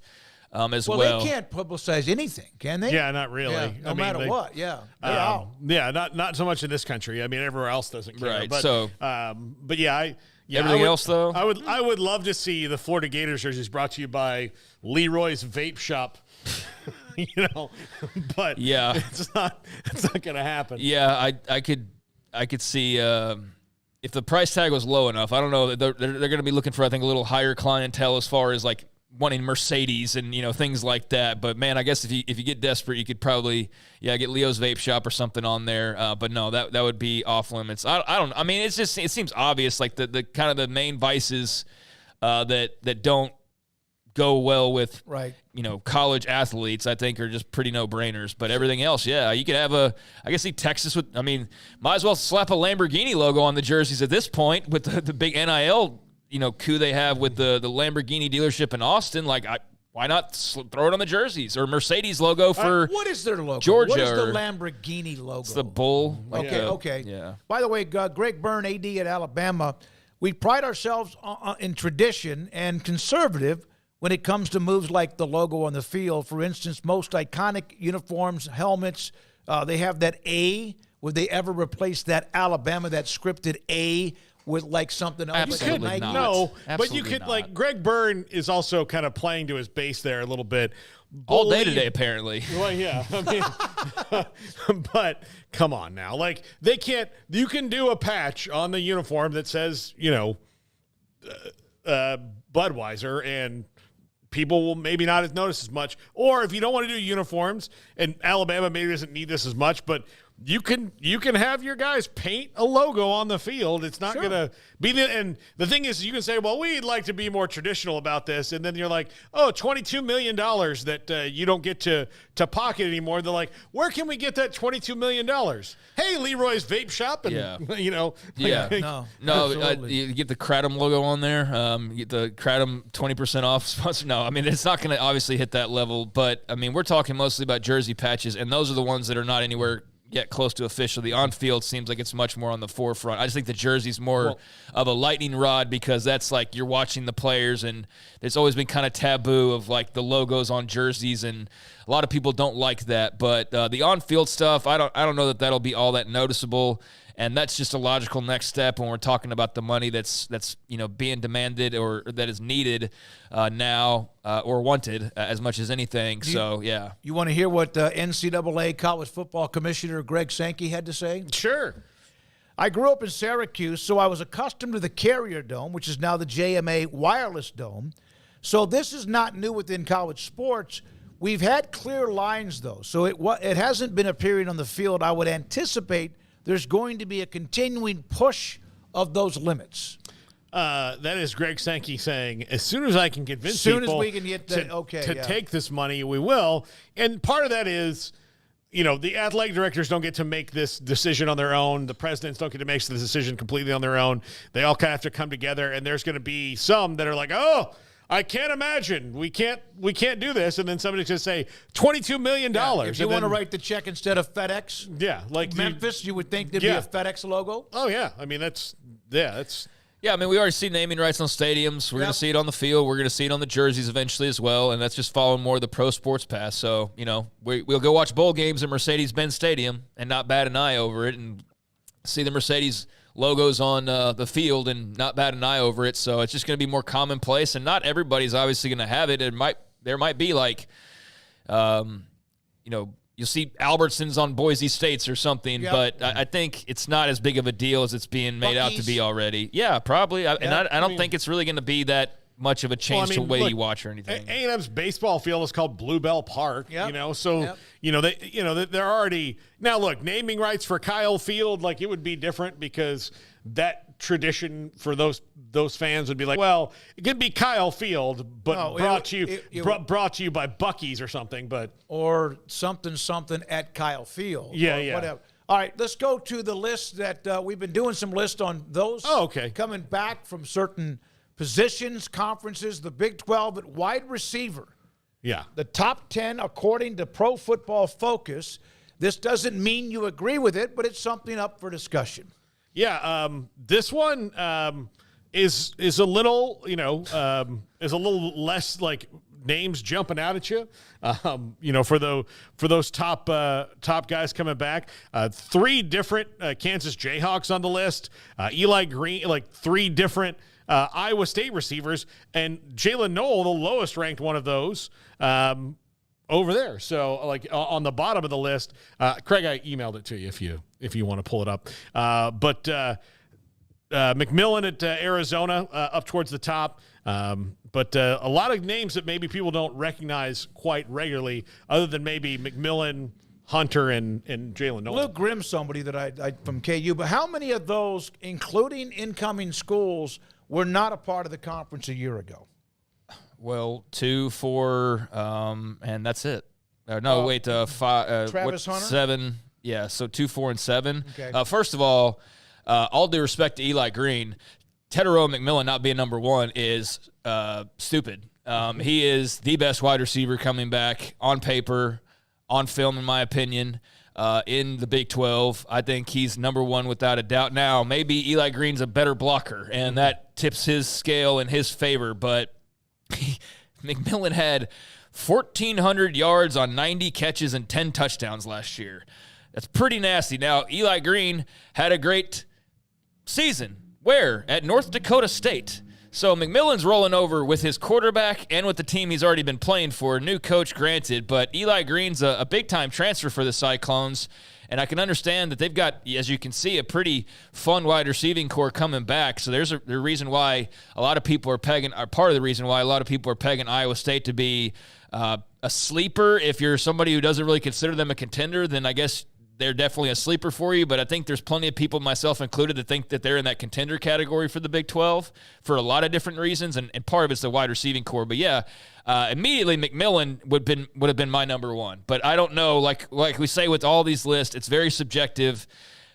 I don't know how exactly they grade, but Teterow and McMillan's the best wide receiver in the Big 12. You mentioned Green as a blocker. He's 5'11", 185. Now he's a. I'm just saying what could separate him. Yeah, no, that's what I'm saying. But as a 5'11", 185-pound wide receiver, you don't think of him as somebody. Right. So, although he might play fearless and knocking people down. So I don't know. He had half the catches. He had 400 less yards, and he had 7 less touchdowns. Yeah. So. Doesn't make any sense whatsoever that McMillan's not number one. That's the first thing that jumps out to me. The second thing is look at that crop of receivers for Iowa State and for Kansas as well. And I've seen a lot of optimism. I'm very curious about Kansas. With Jeff Grimes taking over, they did not throw the ball well at Baylor. Now, was that because of the wide receivers? They weren't very good. I think some of that was. They weren't very good. Was it the quarterback play? I think some of it was. Was the offensive line at issue because they couldn't have time to scan the field? Absolutely. So hold on, there's a box that says all of the above. Yeah, I mean, it's all those things. But I've seen this sentiment from a couple of Kansas people of, like, the receivers are so happy that they've got, Kotelnicki out of there because he didn't, use them enough, and now they're really going to thrive.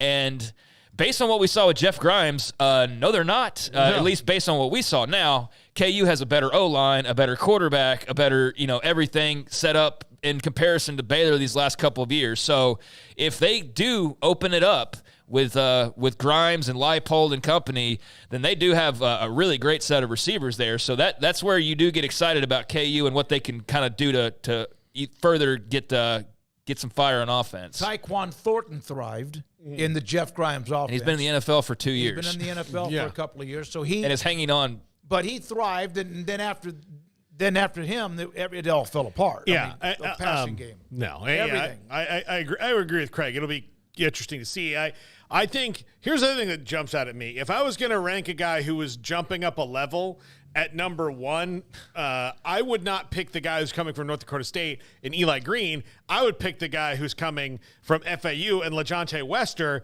because he is an absolute receptions machine. Like he and McMillan are kind of the same in that, like, they just every series they're getting a pass thrown to him every time, every game. So I would have put LeJontay Wester a little higher. I know he's not like physically all that imposing, but dude just catches a ton of passes. He had a huge year last year. You guys would have had McMillan, Webster 1 and 2.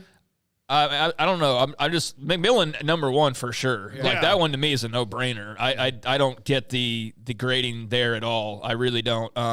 But I'll look more into that. I know that there's things about like increments and how I don't care. Throw the system out if McMillan's not number one on here. Yeah. But Colorado, I think Paul touched on with adding Webster to Travis Hunter, and we know like the one thing they can do is sling the rock. Yeah. Like that, even with the bad O-line, they were slinging the rock around. So I think that they'll be just as dangerous as they have been, especially with Webster now joining the fold. But yeah, I mean, there's really Iowa State and Kansas take up half the list by their lonesome. Yep. They both got a trio of wide receivers on there. I think Eric McAllister is a really nice addition for TCU, for a team that really didn't nail their transfers last year. They had a bunch of headlines, a bunch of like, oh, they got this guy from Alabama and that guy from Alabama, and those guys added up to really not do a whole lot of anything, whether it was on the O-line or whether it was at wide receiver.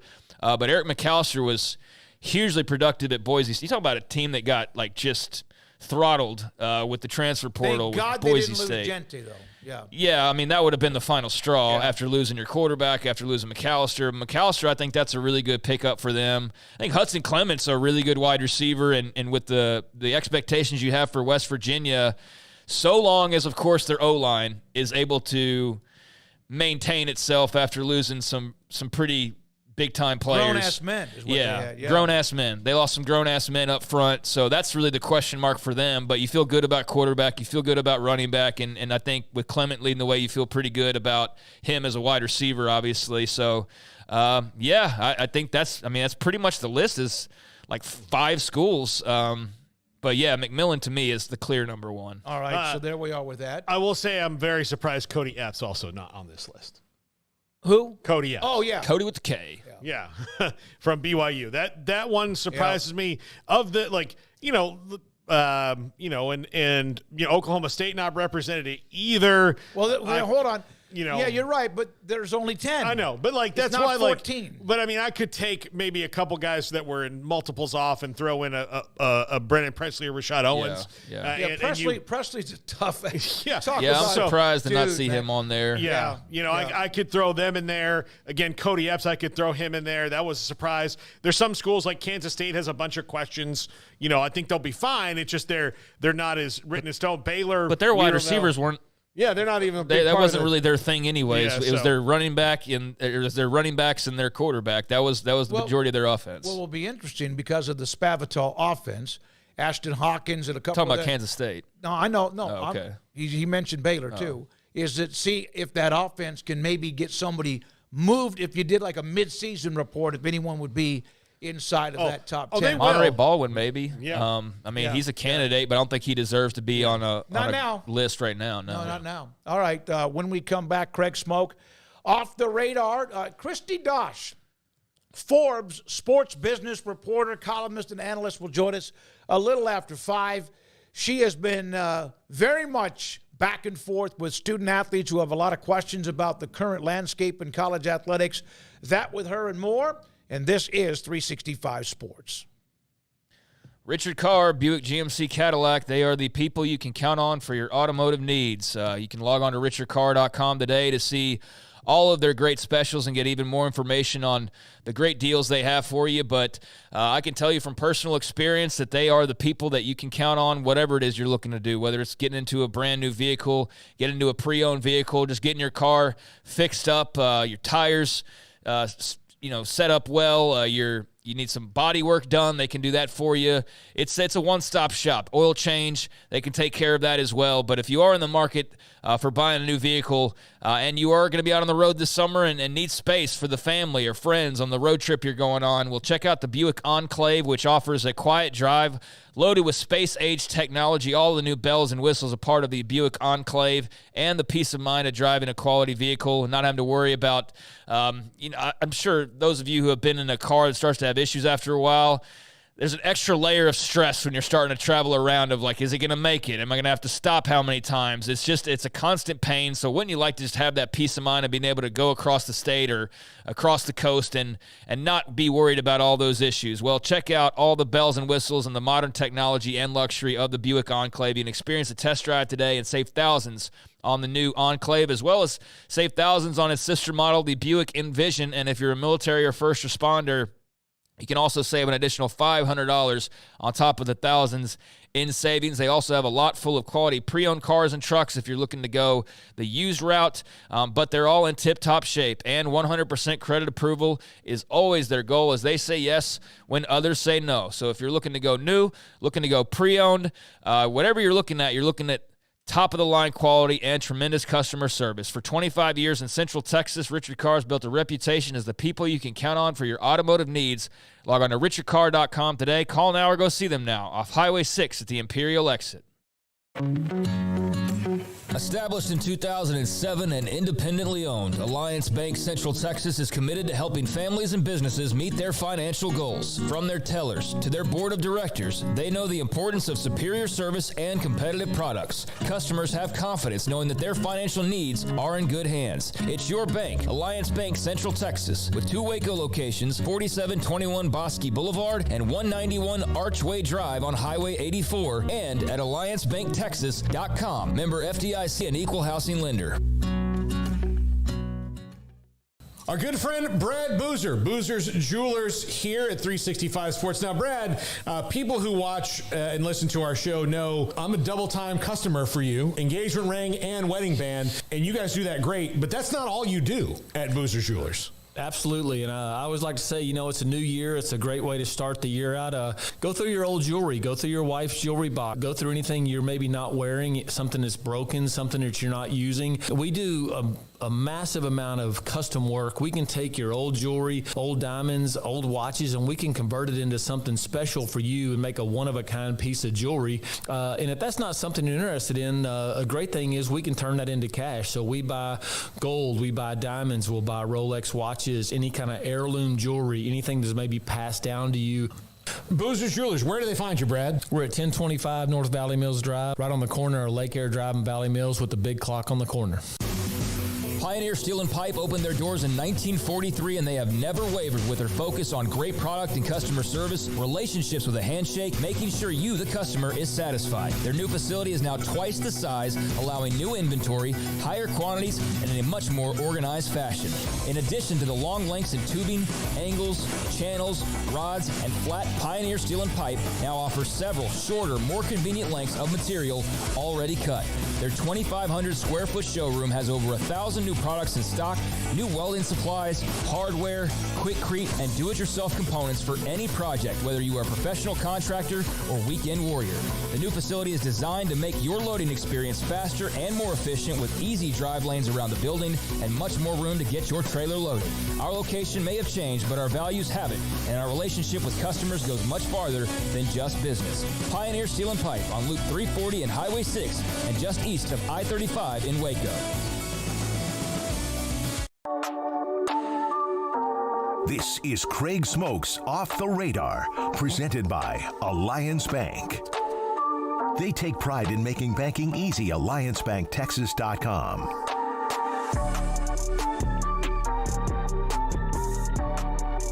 All right, welcome into Off the Radar here on 365 Sports. Just taking a look at a grab bag of stories going on in the world of, you guessed it, sports, and not a lot of college football. I think we've hit on most of the biggest college football headlines and even some of the smaller stuff. Not a whole lot of that out there right now. We're kind of hitting that summer stride of there being a little bit less, but the storm is brewing literally outside right now, but figuratively, like we're a month out from starting to count down to media days. And now you've already got spring meetings getting covered, so it doesn't really stop. But there is plenty else in the pro sports world to get to here, and including even more follow-up on the whole Scotty Scheffler situation with Louisville Police Department. The police officer who arrested Scotty Scheffler said he's got no ill will towards Scotty Scheffler for the injuries he still maintains that he has, and that he suffered while directing traffic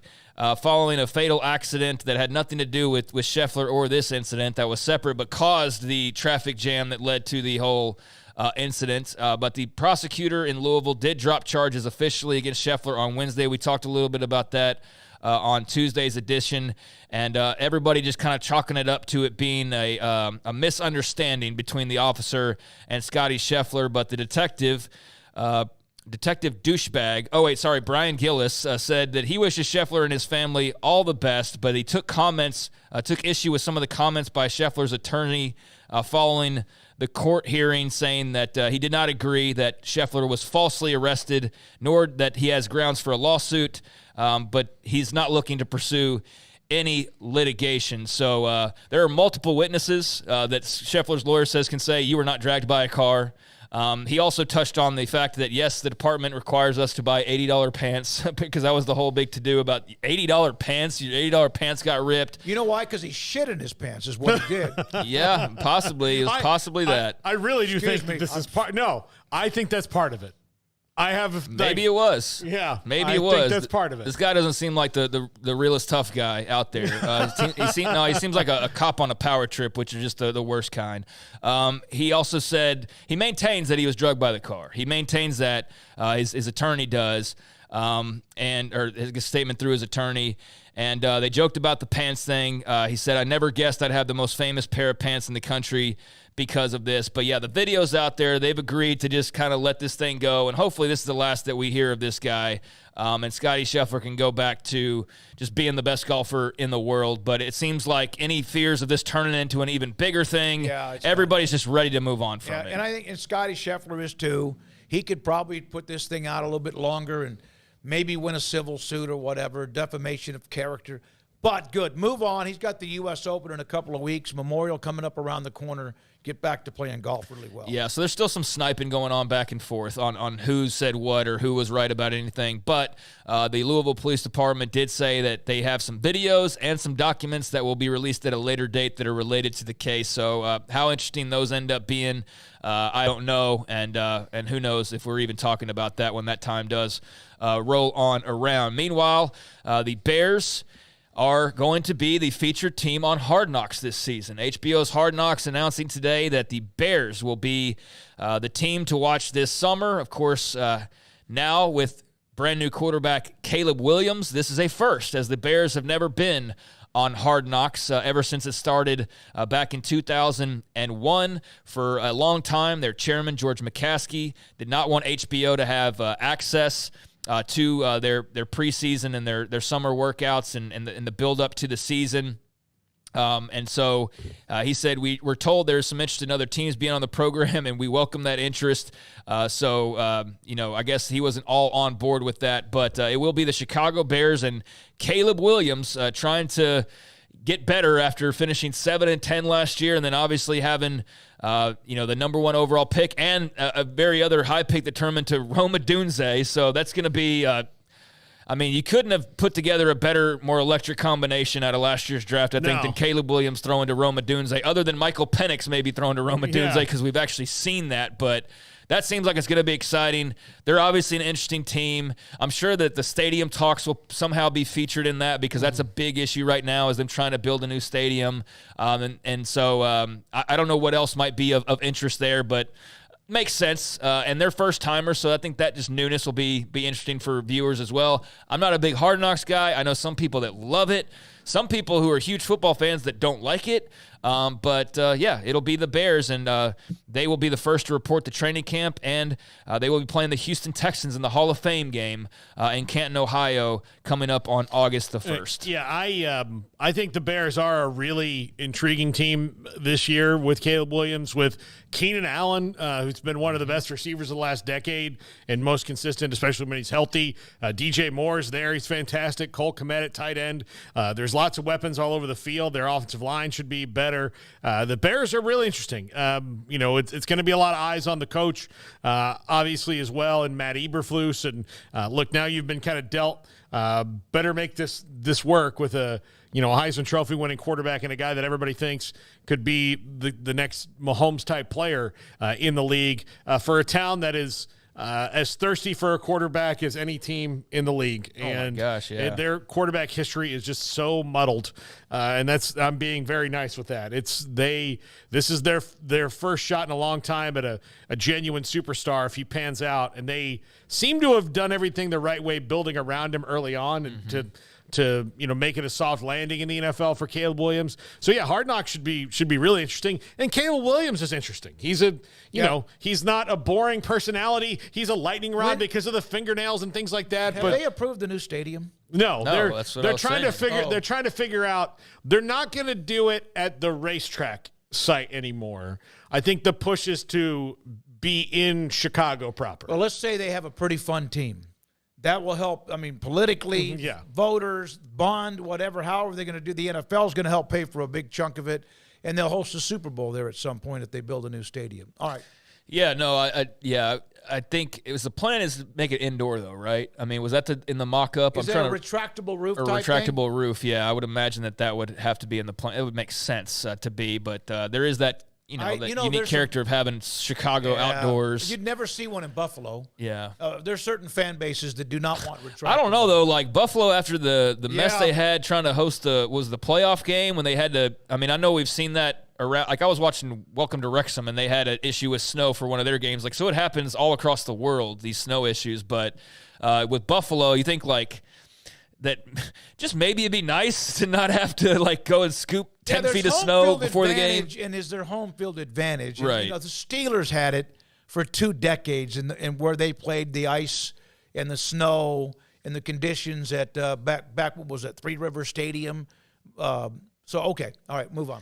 All right, the other news in the NFL today, there's a lot of, and I'm not going to use this segment to get into, like, the weeds of, like, this guy's sitting out OTAs because he wants, like, there's just so much of that stupid stuff in the NFL. He I know deleted them from the Instagram. He took all the Instagram pictures off, and that means he don't want to be with the Dolphins anymore or whatever. That's the lamest, like, the most, like, high school girl thing you can do. Oh, it is. To, like, tell a team you're mad at them. No, you know what's worse? Those who follow somebody that noticed they took them off. Well, it's part of the job. It's the job. That's the mean girls throng of it. Like, that does it, and it's just. But it is it's very much what players do. Wide receivers have a habit of doing that, probably more so than anybody, of doing the dramatic Instagram posting or the deleting of, or unliking all of the things on Twitter or whatever. But there is one wide receiver that's not disgruntled and not having one of those little fits at OTAs, sitting out doing whatever. Like Micah Parsons is one of those, of like his absence at he's going to be there. Like, he's not going to be anywhere else.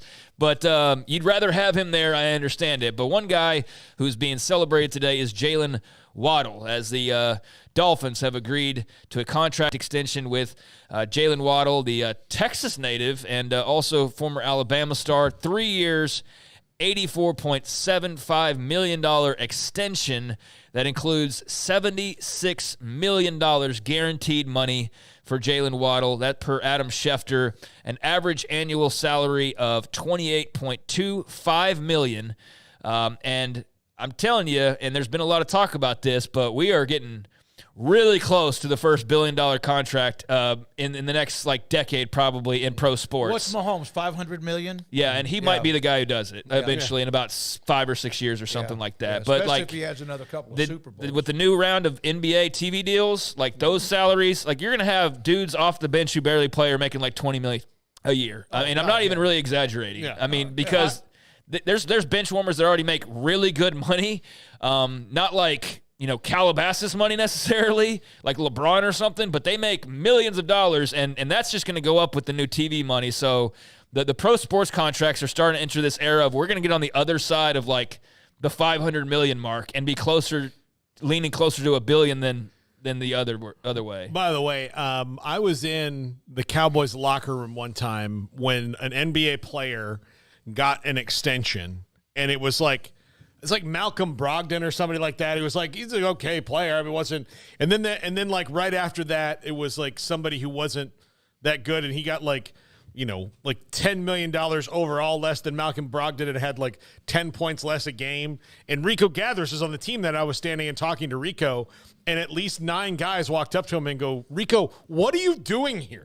Like, why are you here and not just being the 12th guy on the bench on an NBA team? Like, no just kidding, go do that. dude, really. Like, just go do that. Dude, Ish Wainwright, I mean, he's probably...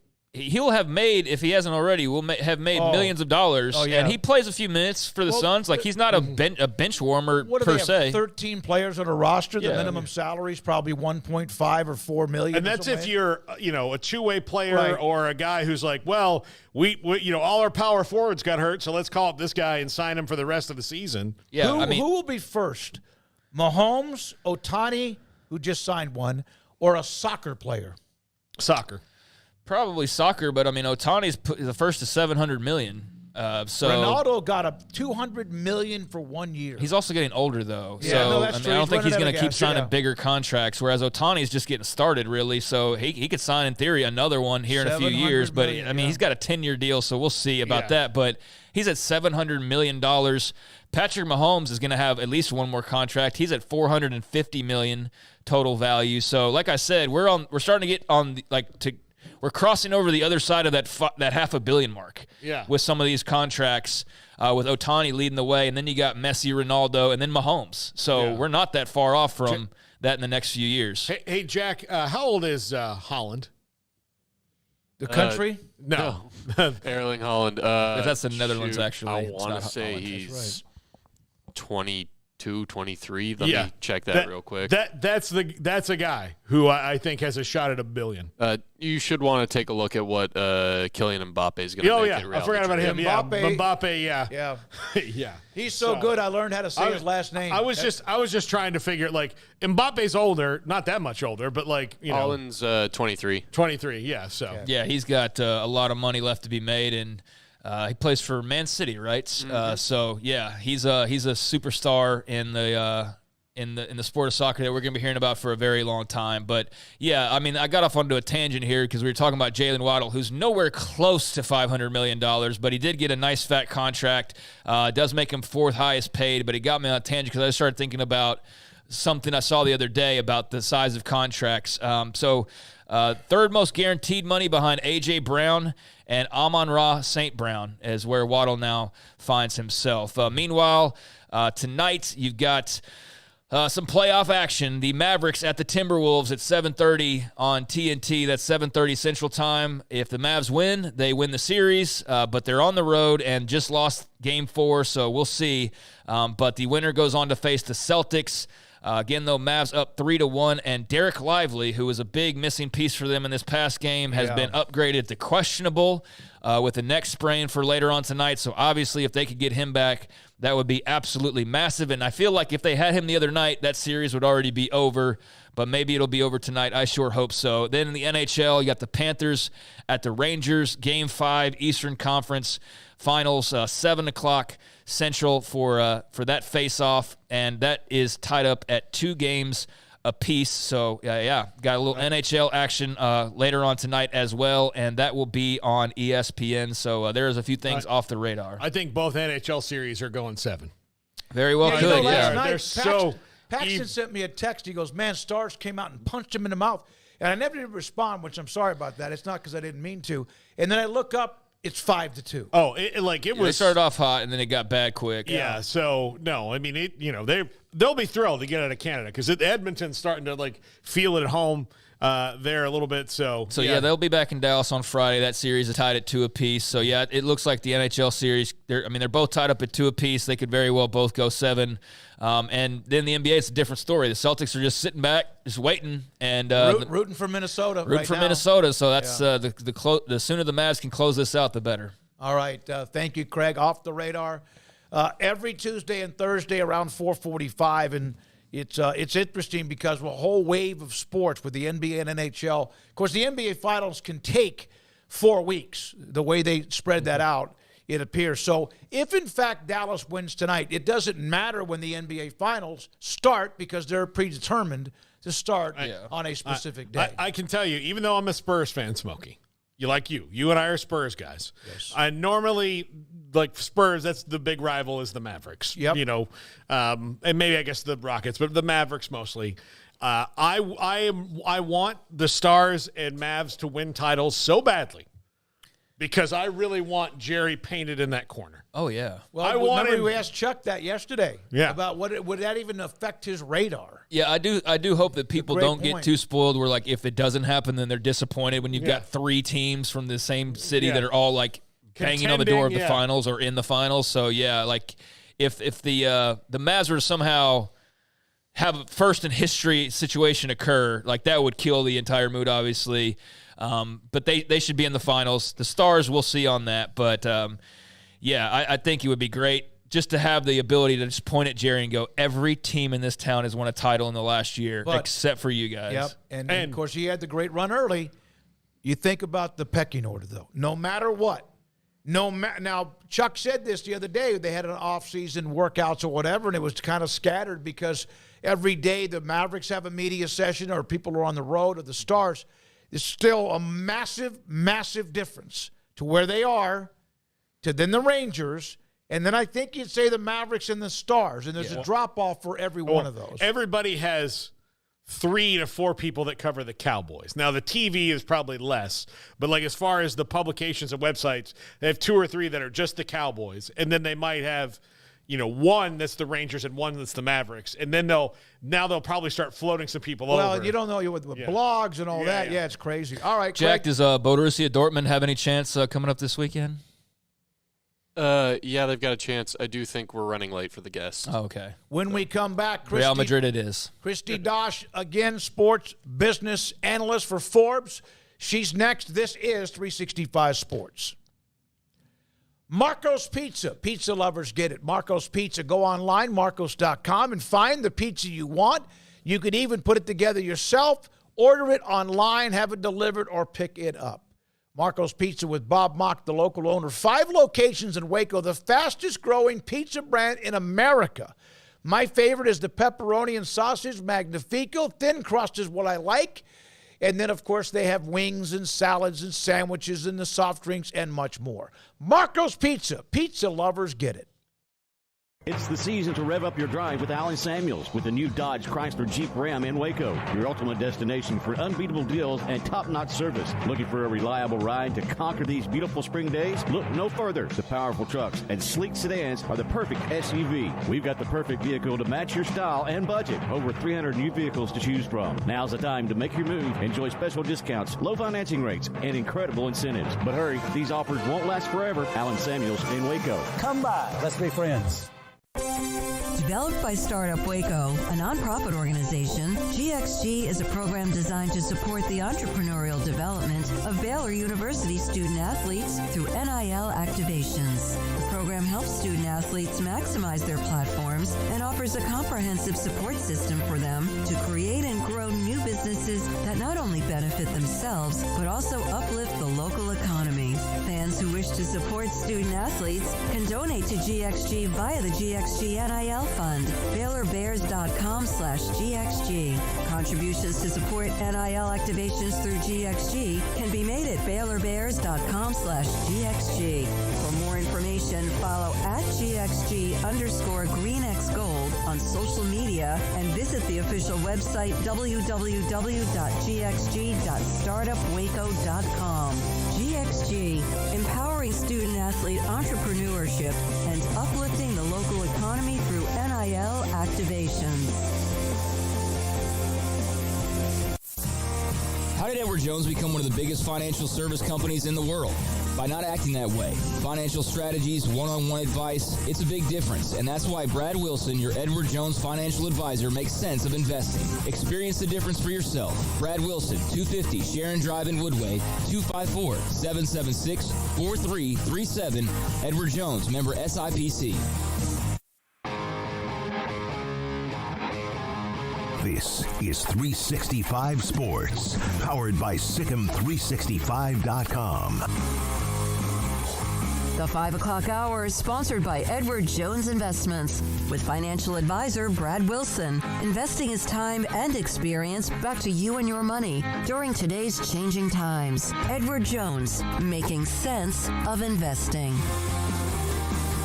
Now here's David Smoak, Paul Catalina, and Craig Smoak. You know, over the years that we've done this show, there have been some sports television executives, former, that we've been able to lean on when it comes to all this college football, the realignment, TV deals, and more. And then you, whether it's Twitter or whatever, you start to see people who are rock stars in what they do, including Christy Dosh, sports business for Forbes, business of college sports, and has jumped right into the NIL as well. And she joins us, Craig Smoak, Paul Catalina, David Smoak on 365 Sports.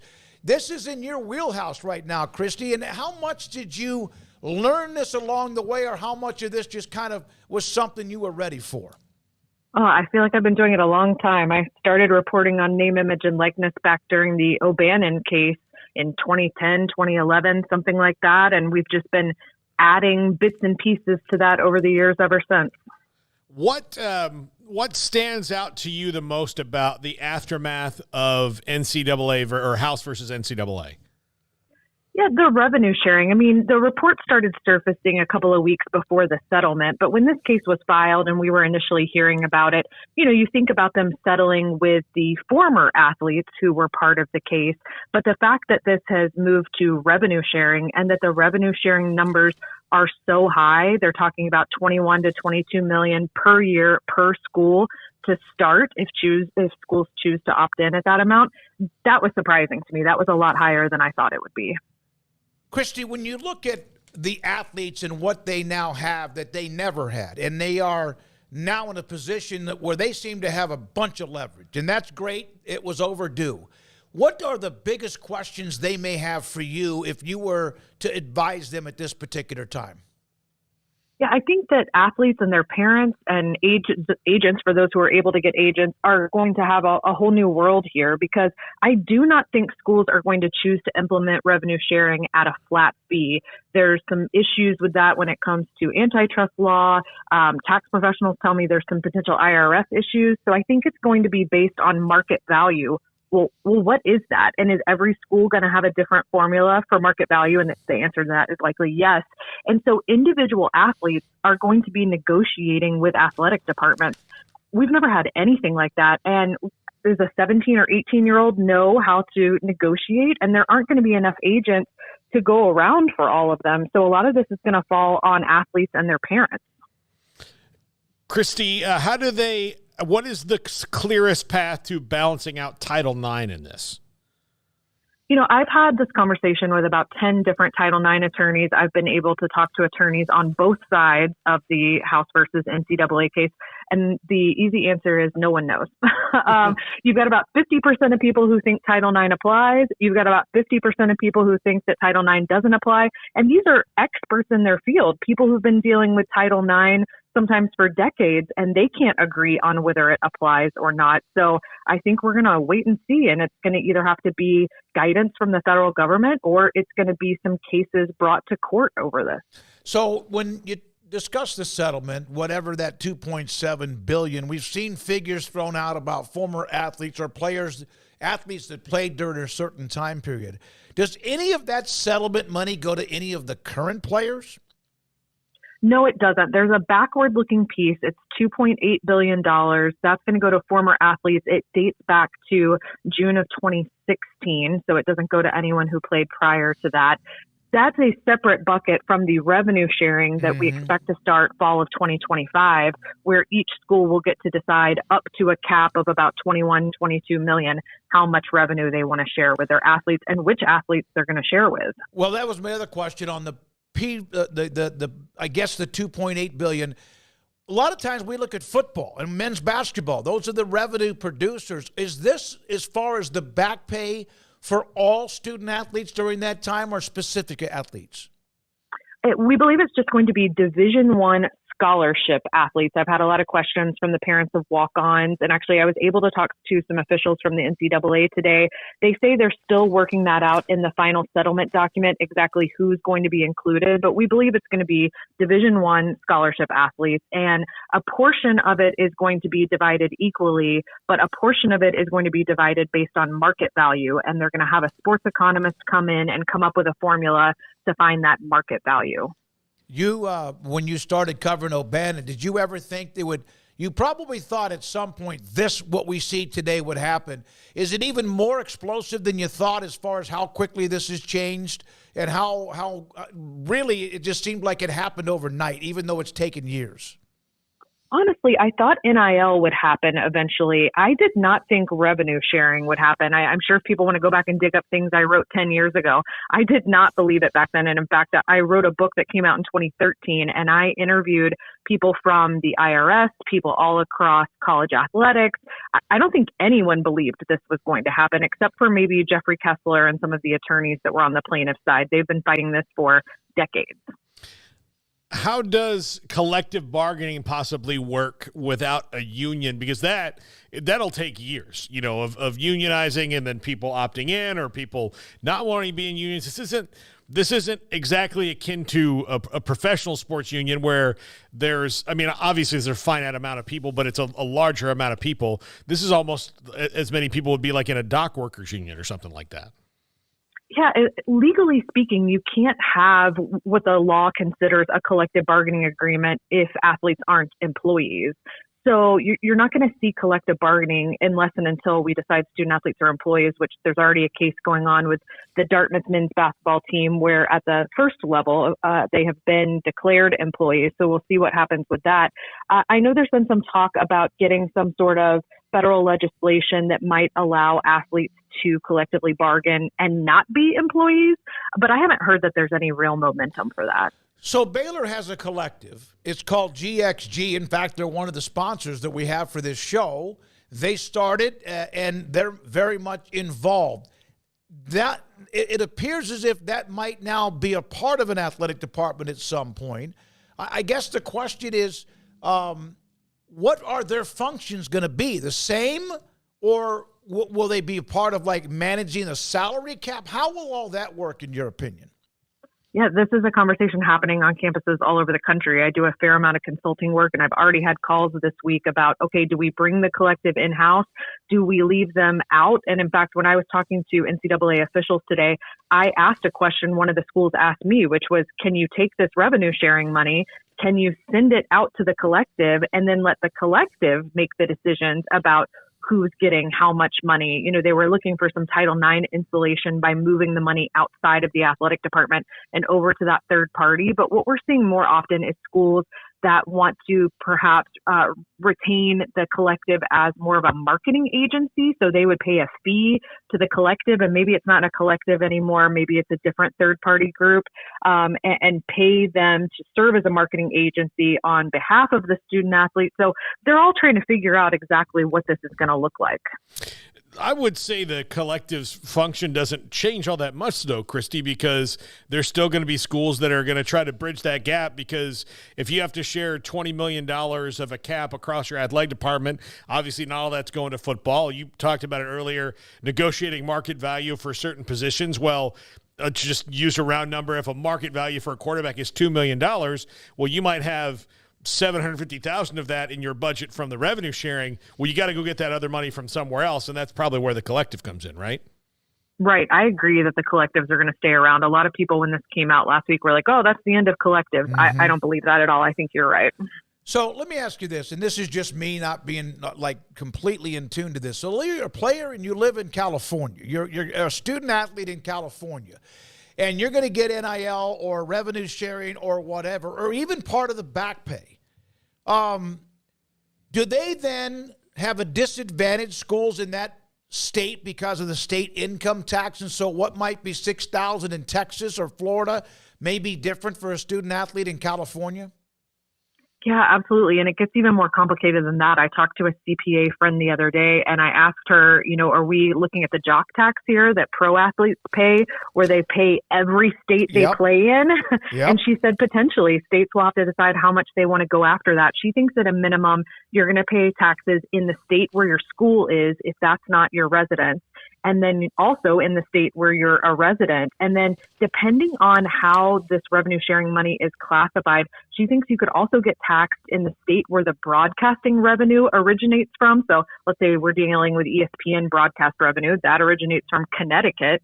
So she's unsure at this point how states are going to view this, but I think there's a lot of potential for athletes to be paying in multiple states. So this is going to put like enormous amount of responsibility on the student athlete and or the agent, and also even the athletic department.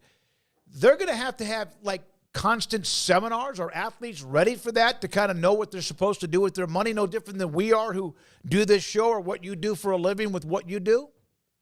I mean, I still have athletes come to me and ask, do they have to pay taxes on their NIL money? So some of them are still catching up to that reality. You know, I think this is going to take a lot of education all around. And like I was saying earlier, you know, my biggest concern is there are not going to be enough agents to go around for all the athletes who likely need that level of, service. And so it's going to fall on parents, but there are a lot of parents who aren't going to have any experience with these sorts of things and aren't going to know where to turn.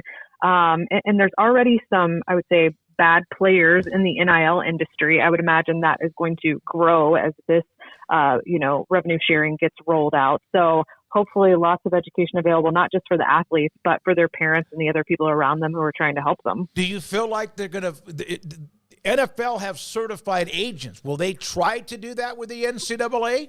I really wish they would. Yeah. I've had this conversation actually with the NCAA. I've been on a couple of phone calls where this has been considered. You know, they're doing a voluntary registry based on the latest set of NIL rules that were passed. I wish that they would do a certification, because there's a lot of folks out there calling themselves agents, and I always put that in air quotes, who really don't have any experience or knowledge to be agents and are guiding athletes towards deals that aren't advantageous for them, or who are outright stealing money from athletes. And a lot of those stories haven't come to light yet, but they're happening.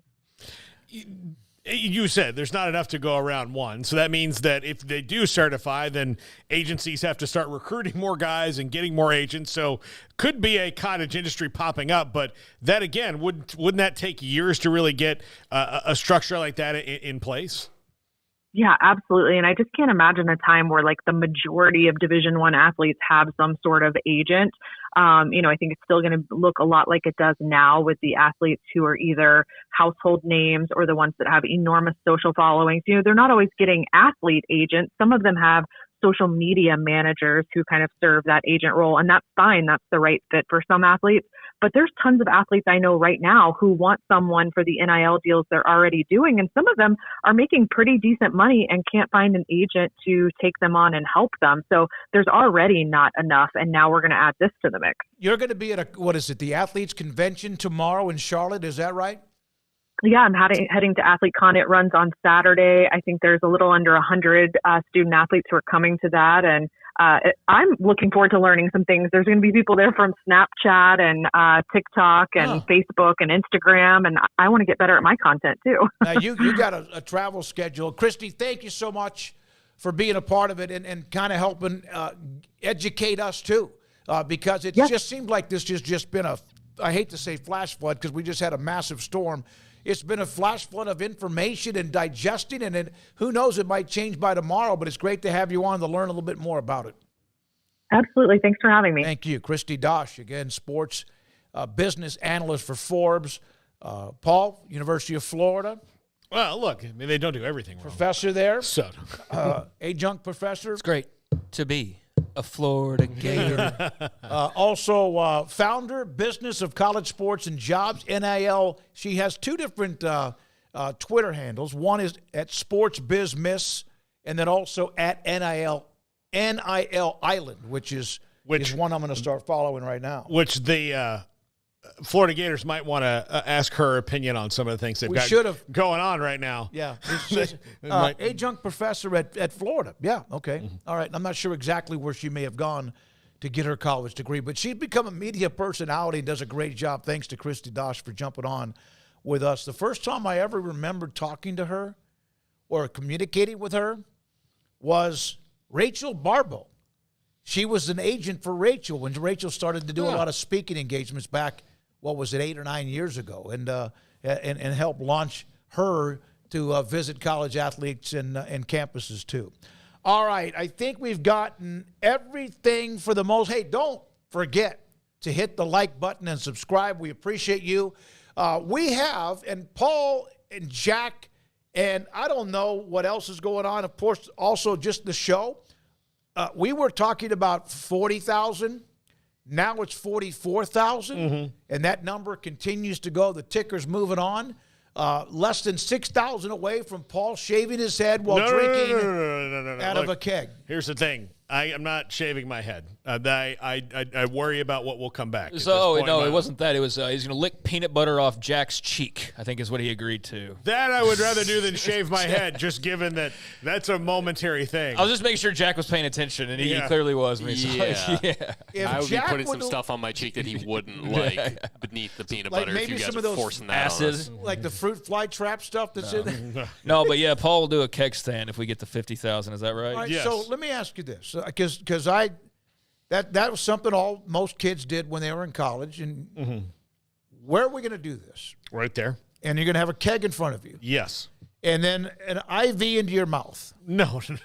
A keg stand is where I'm assuming it's going to be Garrett and by the way, Garrett, hope you're doing well. Garrett will be back soon. Yeah, Emery and Jack are. Is Smokey older than keg stands? Yeah, maybe so. I was wondering the same thing. Like, do you really not know how a keg works? So here's what happened. Oh no! They will hold my legs up and turn me upside down as I hold onto the keg. They're not going to be able to do that. And then someone will put a Yeah, I know. It's going to be tough.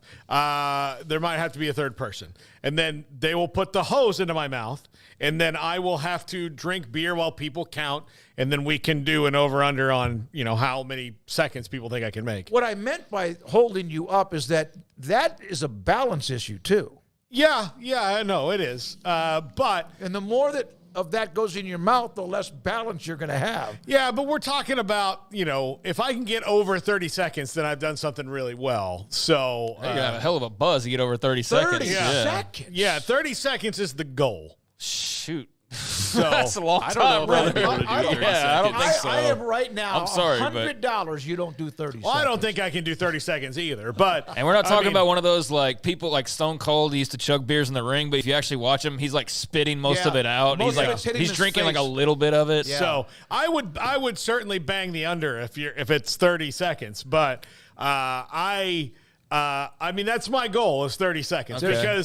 Because look, in college, I can tell you, I could regularly drill 30 seconds. That's shocking. But that was shocking. But that was week after week. That was week after week work. Okay. Like I was Olympic training drinking back then. Yeah, no, that was part of your life. Yeah, it's not like you just got out of bed and ran 5 miles. You had been running miles every day. Yeah, I've been doing it all the time. The keg thing has like the little tiny handle, right? Yeah. Okay. So you just stick it in your mouth and you just. And then everybody's like, flows. 1, 2, 3. I get that, but upside down? Yeah, that's the challenge. That's the stand part of the keg. That's the stand part of it. It's like a handstand. Yeah. Oh, I just thought it was like a stand keg. It's like look, a keg if you stand. want me to stand here and just sip beer, I can do that for, I don't know. I mean, no. Yeah, that's the whole part. 30 seconds. What do you think would be, what if we put $10 on this, $20 or whatever, I'm saying 15 to 20 seconds max. I mean, that's where I would think I'd be. I think I can do that. I've been talking to a lot of my college buddies, and how many of them still drink out of a keg? None of us do. I mean, like only if we go to a bar and like what's on draft. Like for that reason, hit the under on 15. Yeah. I mean, I remember it's the one that sounds very much like I hadn't ran for a while because I had like a hip thing, and then. Like, I'll be fine when I had to run eventually again, and it'd been years since I'd really ran, like, a sprint. I'm like, oh, no, I did it, years ago, and, like, it'll be fine. And, no, it's not. It's not at all. Challenge, right? Yeah. I plan on – I've already tried to find him. Because I'm going to try to do a little walk-up piece to this so that we can go through the history. But I've reached out to – it's been fruitless so far. But I think Jim Morris might be the guy I need to talk to, the rookie, where he... The pitcher? Yeah, where he laid out of something for a long time, and then he got back in and made it back to the bigs. So that's... The one-handed? No, the guy from the rookie with Dennis Quaid that played for the Rays. Not Jim Abbott. Okay, That's Jim Abbott. Yeah. Or Jack Morris. No, look, I might have to call Jim Abbott too, because I might essentially be kind of figuring out a new way to do things that I did before. But yes, I would like to talk to Jim Morris about coming back after a long time of not doing something and trying to make it work again. Yeah. Yeah, well, I mean, let's get there first. That's the big thing. I brought that up. Yeah, you're right. I got off that. 44,000 plus. Thank you for the growth of the show. And of course, we're circling soon. Next thing you know, we'll be in Vegas covering the Big 12 Media Days, then Dallas with the SEC for a couple of days or so. So that's going to be a lot of fun coming up. I also think that we should do some sort of fundraiser for this, like for charity. The hell with that. Just do it for the site. No, but I mean, like, All right, what charity? I think cancer would be a good one. All right, yeah, no, I think that'd be a good one. Yeah. Like Terry Hunt, our friend here locally, runs the local chapter, and I think I'll reach out to him and see if there's American Cancer Society. Yeah, a link that we can set up and raise money for a cause as well. Yeah, okay, that sounds good. Or a liver transplant. Like, though, that would be another charity that would be good because. I don't think one keg stand will kill you, but they add up over time for sure. I mean, if you want to do it for something like, I wanted to get there. That's the whole goal. But if you want to spin that off into something, that's cool. But 50,000, and then, like I said, we double that, get to 100K, and I'll never wear a hat again. Whoa, wait a minute. No. You said never wear. Well, you a can't hat tell me again. what I'm going to do or not. So I know what I just said, but I realize what I said. Like, I won't wear a hat, and I'll do it for maybe more than a day. I won't never do it again because there's some days I'm just going to want to wear a hat. But yeah, I'll do a show or two without a hat. That one's good. I like the white, all white. That's the one I have, and I have the red. But that's one of the better 365 sports caps. I need to check in with Colt again, because they were going to try to reload that storage they can room. go to 365sportsradio.com. But it's only the one color, I think, right now. Or maybe it's not. We need the white in there. And I think the shirts are quality. The shirts Yeah. are really nice. I've been wearing one of them around the house. And those shirts, I think I got a crimson one, like an Oklahoma type of color. Really nice. That's pretty nice. So, yeah, head on over to the website, which is what again? Bearskins.com. Paul just said it. He's not 365sportsradio.com. 365sportsradio.com. There you go. 365. Yeah. So I see. Let's see the black. Yeah, just the. I think right now just the black. one. That's only the black. Just We the need black. to get the white. When he was working on that, that might take a little bit of time, because I remember when they brought 2 sleeves of those hats. Man, we devoured those hats. Yeah, I think there was a couple lying around here, but. Yeah, I've got 3 or 4 in the rotation, and we had a bunch of those last summer that I think, have just been divvied out at this point. But, yeah, the shirts are nice, at least the ones that I got, and just more to offer you out there. But there was an interesting note today earlier on the Florida State lawsuit that I don't think we've gotten to about the rallying of the leagues together. But there was a report from Matt Baker in the Tampa Bay Times that the Big 12 and the SEC and the Big Ten have joined with the ACC in trying to urge Tallahassee court to not make the ACC TV deals with ESPN public. And this is all because Ashley Moody, Florida Attorney General, had filed a complaint, was that last month, and basically in order to try to unveil or make public, I guess I should say, right, the TV contract between the ACC and ESPN and get all the dirty details. And we know the ACC pushed back on that, and she pushed back saying that they were, breaking the Florida public record laws. And so that just turns into what? It turns into more of like whose jurisdiction and this and that. But I don't know.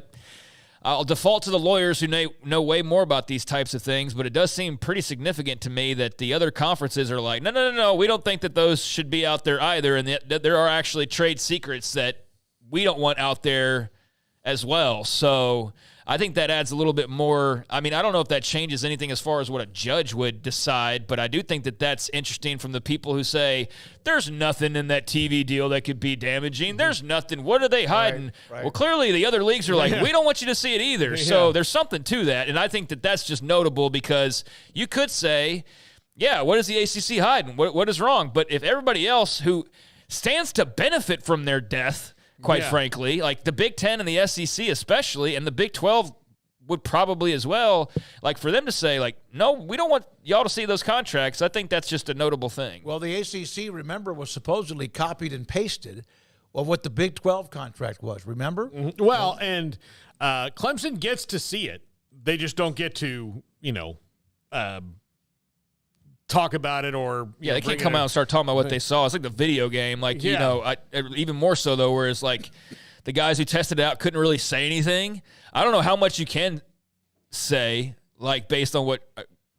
Could you say anything about it? I don't know, but you definitely can't give any details. They all like Vanini, obviously Matt Brown, who's going to join us tomorrow. What they did, they went down. They were allowed to play, but you're right, they weren't allowed to release anything. But they until said yesterday. plenty.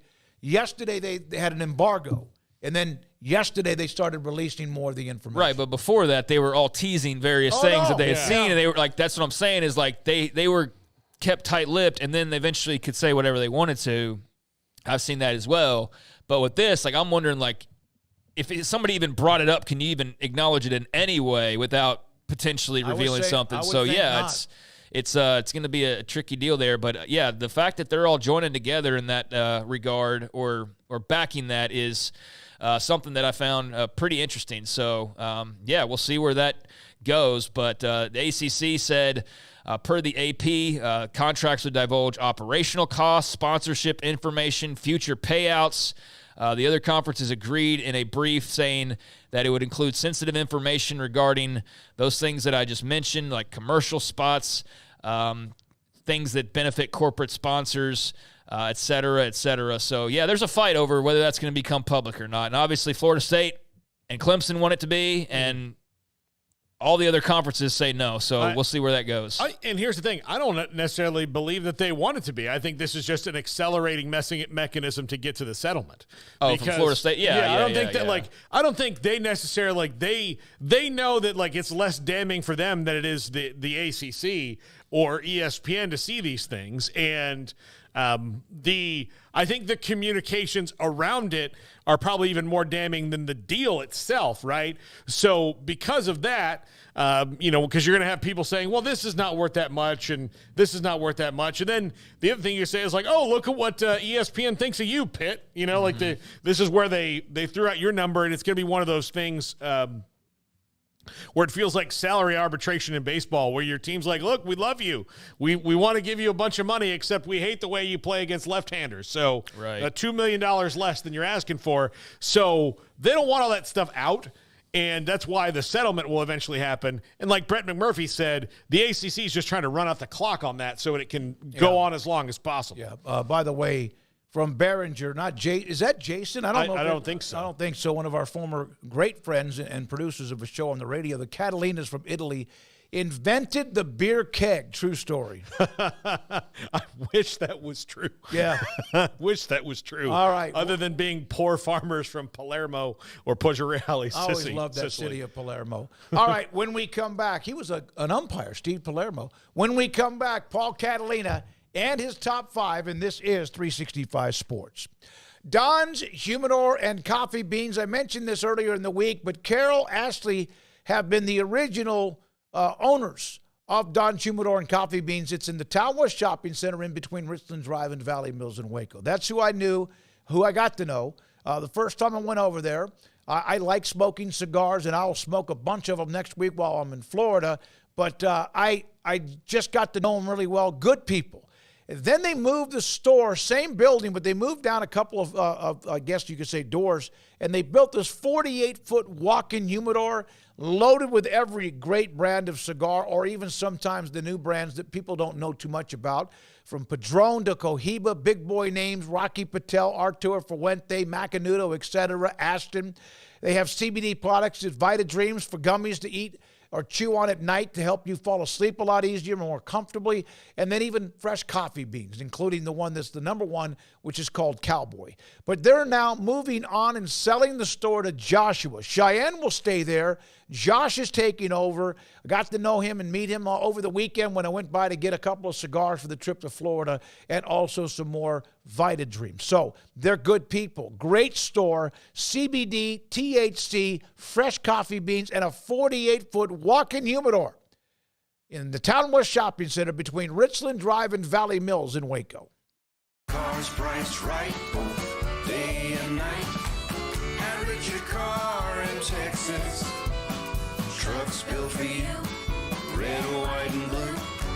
At Richard Car in Texas. Cars that zoom with lots of room. At Richard Car in Texas. Count on us, a dealer to trust. At Richard Car in Waco, Texas. At Ideal MRI, we feel blessed to be part of the Waco community. We're a small family business here in Central Texas. At times like this, the cost of healthcare has never been more important. And unfortunately, significant illnesses and injuries still occur. And that's why Ideal MRI is open and here to serve you through this difficult time. So if you need an MRI, ask your doctor about Ideal MRI. You can schedule online in minutes at idealmri.com or call 833-IDEAL-MRI.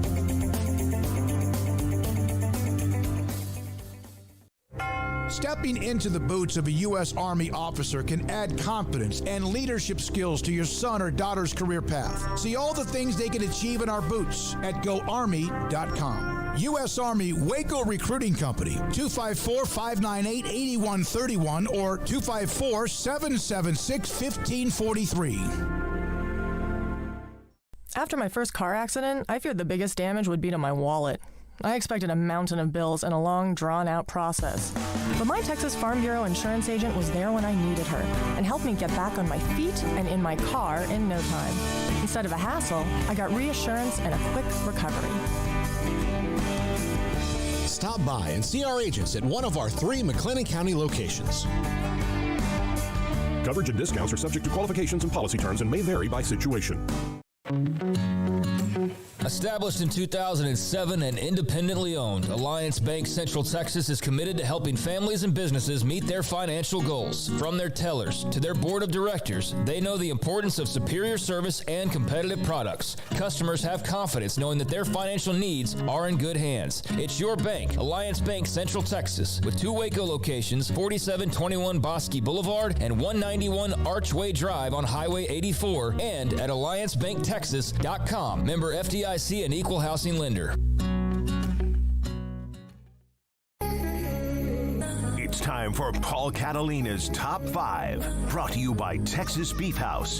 Where's the best beef in Texas? Your house when you order from Texas Beef House. Unleash the flavor of Texas-raised Wagyu. From our pasture to your plate, TexasBeefHouse.com. Yo, sup? Paul Catalina's Top 5, presented by Texas Beef House. That was today's greeting. Hope you enjoyed it. Top 5 best Big 12 non-conference games. We saw a bunch of times drop for the first couple weeks and even some later on in the season today. So went through some of those non-conference games to highlight some of the better ones. Number 5. BYU versus SMU, September 6th, the 6 o'clock kick. This is a Friday night game.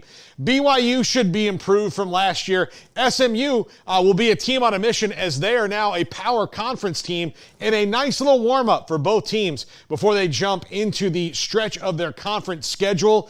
By the way, a quick note on this. I did not include Baylor and Utah, even though that is a non-conference game because it's kind of a conference, non-conference game. So that one is out of this list. So before you put it in the comments, not going to be on the list because of that little technical difficulty there. But BYU and SMU, I like this one. I'm very curious to see what happens with Gary Bohannon at quarterback, if he can reestablish running the wide zone like he did a few years ago at Baylor when he helped lead the Bears to a Big 12 title. And we'll see what Rhett Lashley has up his sleeve in a nice little matchup before they dive into the ACC. Number 6, dear God, I'm getting old. Colorado at Nebraska, a big game for Colorado as they head on the road to a very tough place to play, and a place that will be tougher to play than it was even last year because Nebraska, given Matt Rule's track record, will be better in year 2 than they were in year 1. This is a 6:30 kickoff, so it should be pretty rowdy in Lincoln. Big game for Shadur Sanders. Big game also for Dylan Raiola, who is probably going to be the starter as a true freshman for Nebraska, helping reestablish that Cornhusker and Raiola legacy there for the Big Red. Number 3, Kansas State versus Tulane, an 11 a.m. kick on September the 7th. This one is intriguing in a couple different ways. One, look, Tulane, John Sumrall, this is his first big test as their head coach as he takes over for Willie Fritz, who left to go to Houston. Also, for Kansas State, this was a trap game a few years ago. When they won the Big 12, they did start out the year early on losing to Tulane. So in no way are the Wildcats going to take this lightly with Chris Kleiman, and they will be ready for it. But I expect, even though Tulane, not the same team they were last year, lost their quarterback Michael Pratt, obviously, to graduation, this should be a different Tulane team. I expect a tough Tulane team because I'm a big John Sumrall fan, and that was a great hire for the Green Wave and should be a nice early season test for the Wildcats as they seek to put their name on the national stage in the first year of the 12-team playoff. Number 2, Texas Tech at Wazoo.